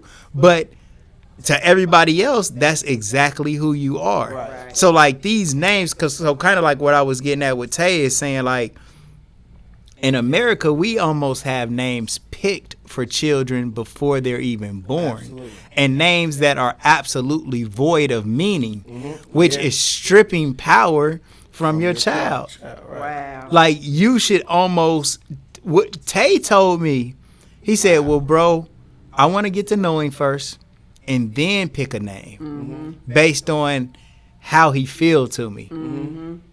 And man, I learned so much from my bro. Like, man, like, I'm gonna tell you something else that me and Tay talked about. Val, tell Jason to pay you. I got you. So, yes, you can. So, like, something else that me and my bro, like, we had built on was just the idea of arranged marriages too. You know, we talked about so many different things, man, Right. but the idea of an arranged marriage is so good. It's real. If my best friend has a son and I got a daughter and we are always together and our son and our daughter know each other, right? And they learn to be friends first, growing up as childhood friends. The amount of respect that his son has for my daughter is going to go up by thousands of percent. Why? Because he's not only being committed to my daughter, he's also being committed. family. Change. Yeah. He's not also only being committed to my daughter. He's being committed to his relationship with me, his father-in-law, his uncle, his friend, and also this daughter is his friend. Like, having a friend as your partner, your relationship person that you in, It's huge. it's a major difference. Yeah. And so, like, if I could go back and rewind shit, man, if you could actually get involved with somebody in a relationship, even let's take my woman right now. Like, I never in my life thought that this girl would be my woman. Number one, she's younger than me, but and shit, I just knew her for years and years. But my level of commitment kind of centers around me being her friend. Right. She ain't just some woman that I met and now we in a relationship. Right. She really somebody that I care about outside of this relationship. Right. So being dishonest with her is almost like me being dishonest with one of my bros. Yeah. Like, I don't think I could see myself lying to my nephew about some shit. Right. But niggas lie to their woman all the time. Right. They only doing it because they don't necessarily want to get in trouble, or they might be deceiving her or something like that. Right. But like, if you deceive one of your bros and your friends, that shit makes you a different type of fake. Person. Right. Yeah. And if you got a woman that's really your friend like that, you see her different. You treat her better. The level of respect. Right. And so if you got somebody that you grew up with as a child, right? And y'all really care about each other, y'all love each other as friends, and then y'all get into that relationship, I just think that it makes the chances of you guys splitting up less. Yeah. Right. Like the divorce rate is 50 to 60%. Right. I bet you in them arranged marriage countries, I bet you the divorce rate is much less. If that do us part. It's like making a life partner, really. All day. Yeah, so I mean, on the trade-off, of course, it's always, you know what I'm saying, like females not having the ability to choose who they want to be with. But to me, it's like, yes, that seems negative on the surface, but when you look at all these single women out here that are shaking it, whatever, I'm not going to continue to kick them, whatever. I'm just saying, is this better? Like, having a choice of being by yourself for the rest of your life or an arranged marriage? Like, which would someone choose if they had the opportunity? Right. And the other thing about, thinking about an arranged marriage, if it's arranged by your family, would your family really pick somebody for you that wasn't good? You know what I'm saying? Right. No. Exactly. You know, would your family pick somebody for you that didn't feel that would have your best interests? You know what I'm saying? Would your family pick somebody for you that they feel like would fail you and, you know, hurt you? You know what I mean? Your family love you, so they want the best for you. Which is why in a lot of times in relationships when family don't like the person, right? You know, no matter how long you and that person last and work out, but later down the line you be like, family didn't like you anyway. I mean, I guess it kind of depends on who they put you with. That's a good one. I would think that it would start off with, you know, a childhood friendship. Yeah. I think if you could have, because like Eddie Murphy Coming to America, that type of, where they introduce you to this stranger, you know what I'm saying, when you 20 years old and say, now this your wife. You kind of like, nah, I don't know about that. Like you said, as childhood. You groom it. You groom it. You're grooming them. They're going to grow together. Like there's nothing that they're going to be able to talk about and share with one another that they don't know. You know what I'm saying? So I pose a question. Yeah. If you had to marry the very first person that you dated, where would you be right now? The very first person that I dated, like childhood date, like wherever you want to go with it. Whatever more provocative. Like, yeah, you want good content, right? No. I mean, where would you be if like, okay. Yeah, let's do that. Man, bro, your high school I sweetheart. swear, How about that? You know what's so funny? Your high school sweetheart. Okay, high school sweetheart. If you had to be with that person for the rest of your life, shit, where would you be and what would your quality of life be like? It would probably be good because I think that relationships stabilize you to a certain extent. Mm-hmm. Like somebody that just don't got no woman or don't got nobody. Yeah. They normally not as stable. And like Kay said, she brings stability, balance to a relationship. She like this podcast. Yeah, exactly. Everything you said was stuff we were talking about before you even got here. I'm like, man, how do? and I look at my brother before and after. Right. You know what I'm saying? Like what her husband, man, was just I get so much from him, like even till right now. You know what I'm saying? And so I like he wasn't never no bad person. And Kenyatta, like she definitely wasn't never no bad person.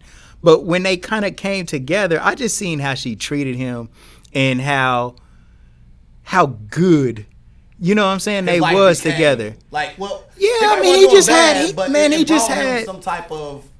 He had a woman, and like I'm gonna bring up something that might be embarrassing, but to me, when I looked at that shit, it was like That's a real relationship. Man, Tay, one time me and my bro Ralph, man, we went over their house and Kenyatta was spraying Tay's feet, man, with some shit. I don't know what it was. What? But, man, and we went down there, we cracked on him a little bit like, dude, you got fungi and messing with him and stuff. But the thing about it was, he had somebody that was taking care of him that would spray his feet. Right. Like, that's And a then vulnerable spot. When you go to the Bible, Yeah. you know what I'm saying, and you think biblically, you know what I mean, caring for somebody's feet or whatever, that's like the most high treatment that you can give a You person. feel me? You know what I And mean? so, like, kind of like when I seen that, I just knew, like, oh, yeah. Like, that is what you are striving for in a relationship. Right. Like, bro, like, as far as just, like, on some soul shit, Kenyatta had her first son, on December 7th, right? That's Tay-Tay's birthday? November 7th, yeah. November 7th, I'm sorry. November 7th. My brother Ralph, my bro Ralph in Ohio Coalition with us, he had his son November 16th. And my son Jason, who's working here, was born November 19th. Wow. So all of us, best friends, brothers, we all had sons within a week apart from each That's other. crazy. From November 7th to November 19th. Like, that is Like, unheard of, bro. uncanny. no, it wasn't planned. Yeah, no, And the no. the crazy backstory to that is, like, Ralph and Nicole was the first ones to find out that they were having a baby, Right. So, you know, I'm all supportive and like, oh, and she like, oh, you know what I'm gonna do, this, that, right? A few moments later. Right, SpongeBob. So I'm like, oh, I'm gonna be the godmom. It's gonna be good. Da da da da da. You know. Then I go to the doctor and I'm like, guess what? You think gonna be a godmom? God about to give you one, make you a mom. Right. Like, so it's crazy. Like, man, here I am saying, I'm gonna be a godmom. Like, no, baby girl, you got to be a real But now mom. we got to fast forward to 2021. All of our sons this year have all had babies. Have had babies.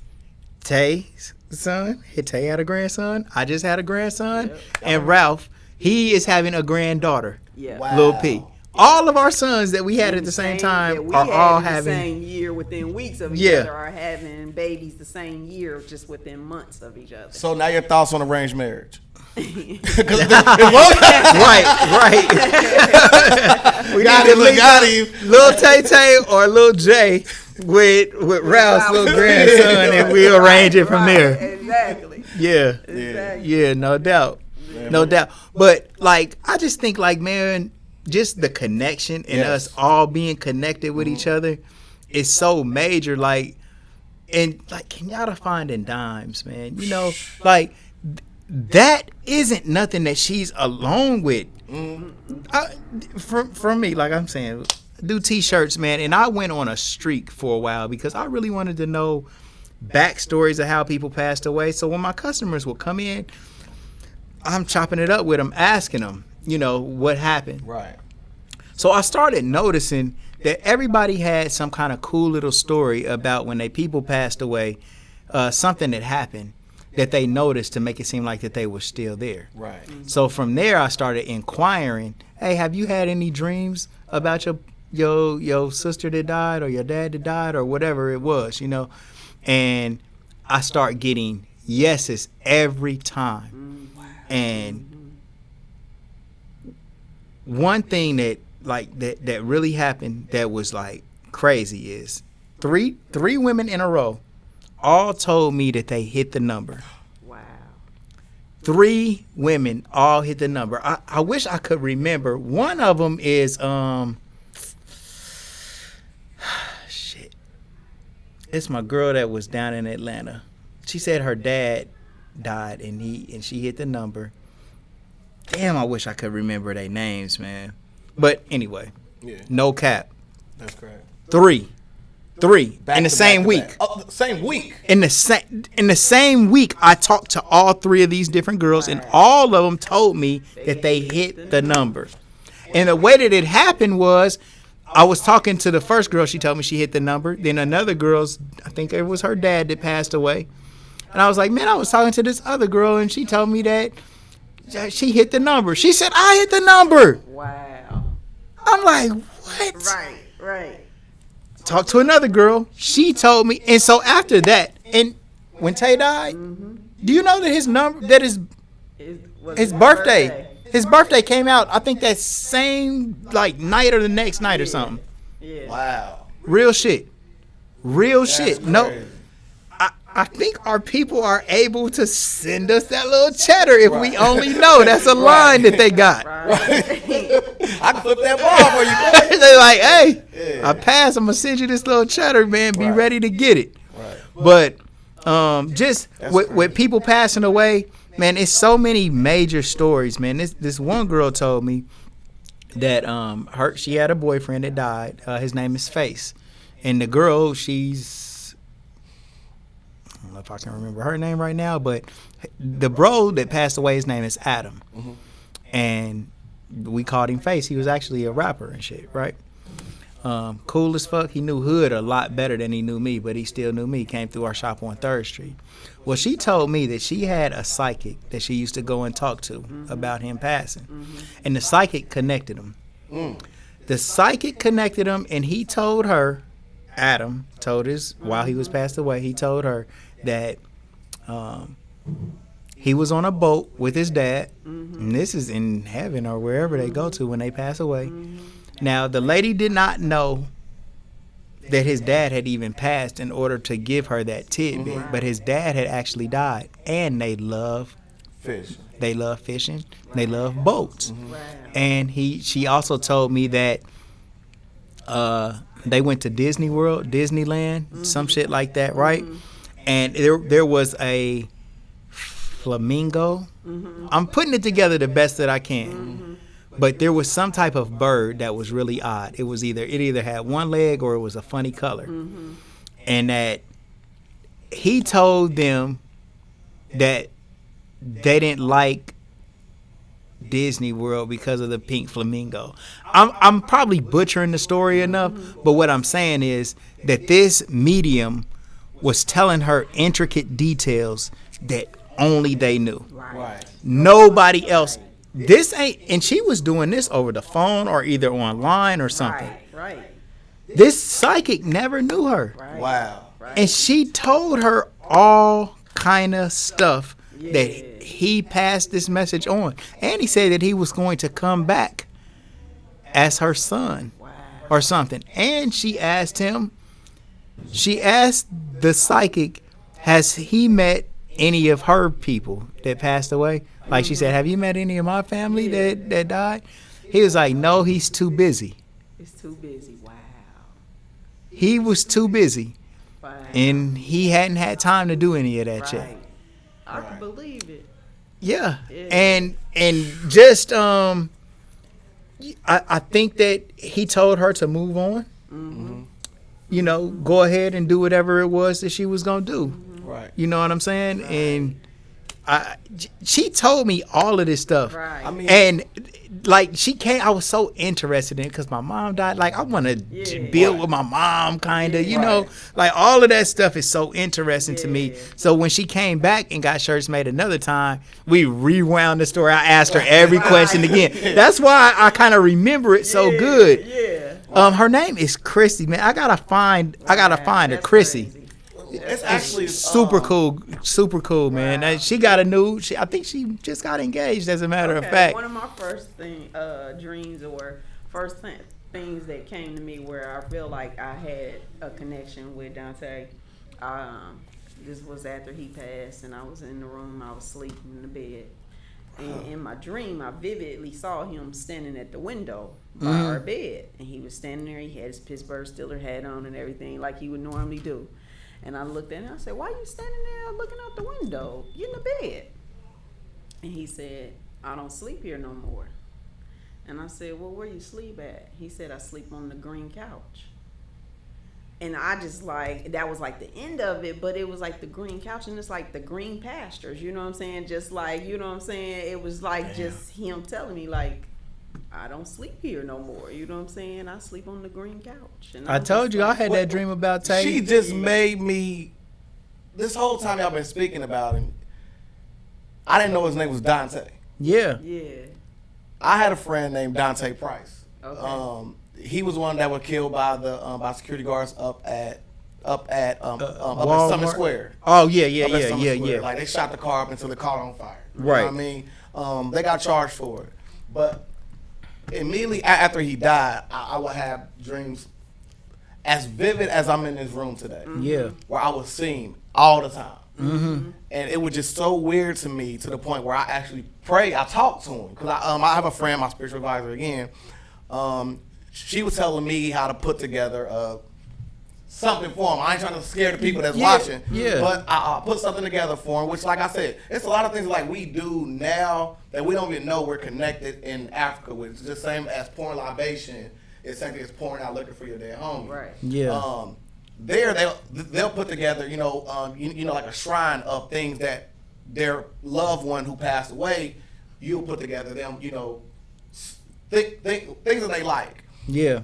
So me and him used to play NBA 2K all the time, and every time we played 2K, whenever you got fouled, whenever you had to shoot free throws, the person who we would take shots right there, right. So she was telling me to set up the whole game like how we normally would, and it was because it was killing me to see him every day knowing he's not there. Right. Yeah. And I just wanted to talk to him one time, we need to just talk. So, you can go do what you need to do. Because, we were best friends. So I am not bullshitting you. I bullshit you not. I swear on my daughter. I already know you being real. I'm playing the game. I still got the video in my phone. I'm playing the game. The game takes over and playing by itself. Wow. I ain't never want to tell this story because I know how spooky people get. Yeah. I believe. But the fact that you said downtown was in my head, I'm like, man, don't tell the story, Peanut. Don't tell it. Don't tell it. You said downtown, I'm like. Right. And we all connected. Oh that God. man, that just ushered in your thing. You feel me? Oh my God. Yeah. Yeah. Wow. Man, I had is dreams about Tay crazy. all the time. Yeah. I dreamed it. This wasn't long ago. I dreamed me and Tay was working at Amazon. We was working at Amazon, and Jeff Bezos came. I swear on my life, bro. Jeff Bezos came and asked us to put together like a weed whacker. Yeah. Right? Yeah. And so I went to Tay. I said, bruh, Jeff Bezos want us to come and put the weed whacker together. Yeah. And he didn't want to do it, right? Right. I could tell he was reluctant on doing this. I was like, bro, that's Jeff Bezos. Right. Like, bro, we probably gonna be able to get money or just hit a lick. He said, bro, if you want to do it, go ahead, bro. He didn't tell me. He said that he was going to do it if I wanted to. Yeah. But the vibe was kind of like, you don't see what you doing. Right. But he said, bro, come on, we can go do it if that's what you want to do. He said, bro, you said you want to do it? Come on. He was giving me this vibe, bro. I could not understand why he did not want to go and put this shit together for Jeff Bezos. But he was just, the whole vibe was like, man, look, he said, and I asked him why, and he just gave me he said, look, you said you want to do it. Come on, let's go do it. You said, he said, basically telling me, but it was so weird because I ain't saying Tay is my leader, okay? Right. But he's my older brother. Right.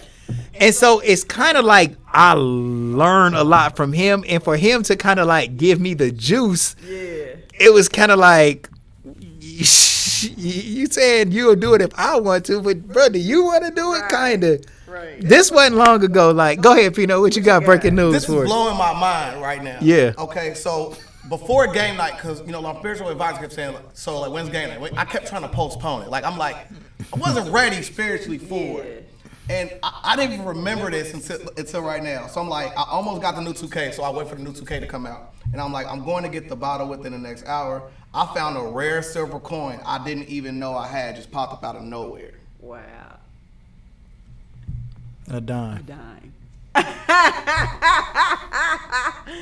Wow. Oh my God. I mean, how much more proof do any of us need? How much more proof does anybody need? Oh right. my God. I mean, shit. We doing all this live on the air, I cannot like. believe this. Of course, we not faking. Like this shit crazy. Right. Yeah. Wow. And what the coincidence? Like, I was coming from work, from a visit. I'm like, I'm about to holler at my bruh. Man, that's live. Yeah, man. This like one of the best shows ever, bro. We like literally went in. We've been chopping it up for an hour and 37 minutes. Wow. Add those numbers up. Dang. Man, I'm about to go, though. I got to go get DJ. Yeah, I got to go get my daughters, man. Yeah, I got to take him to practice. About to go hug my daughter.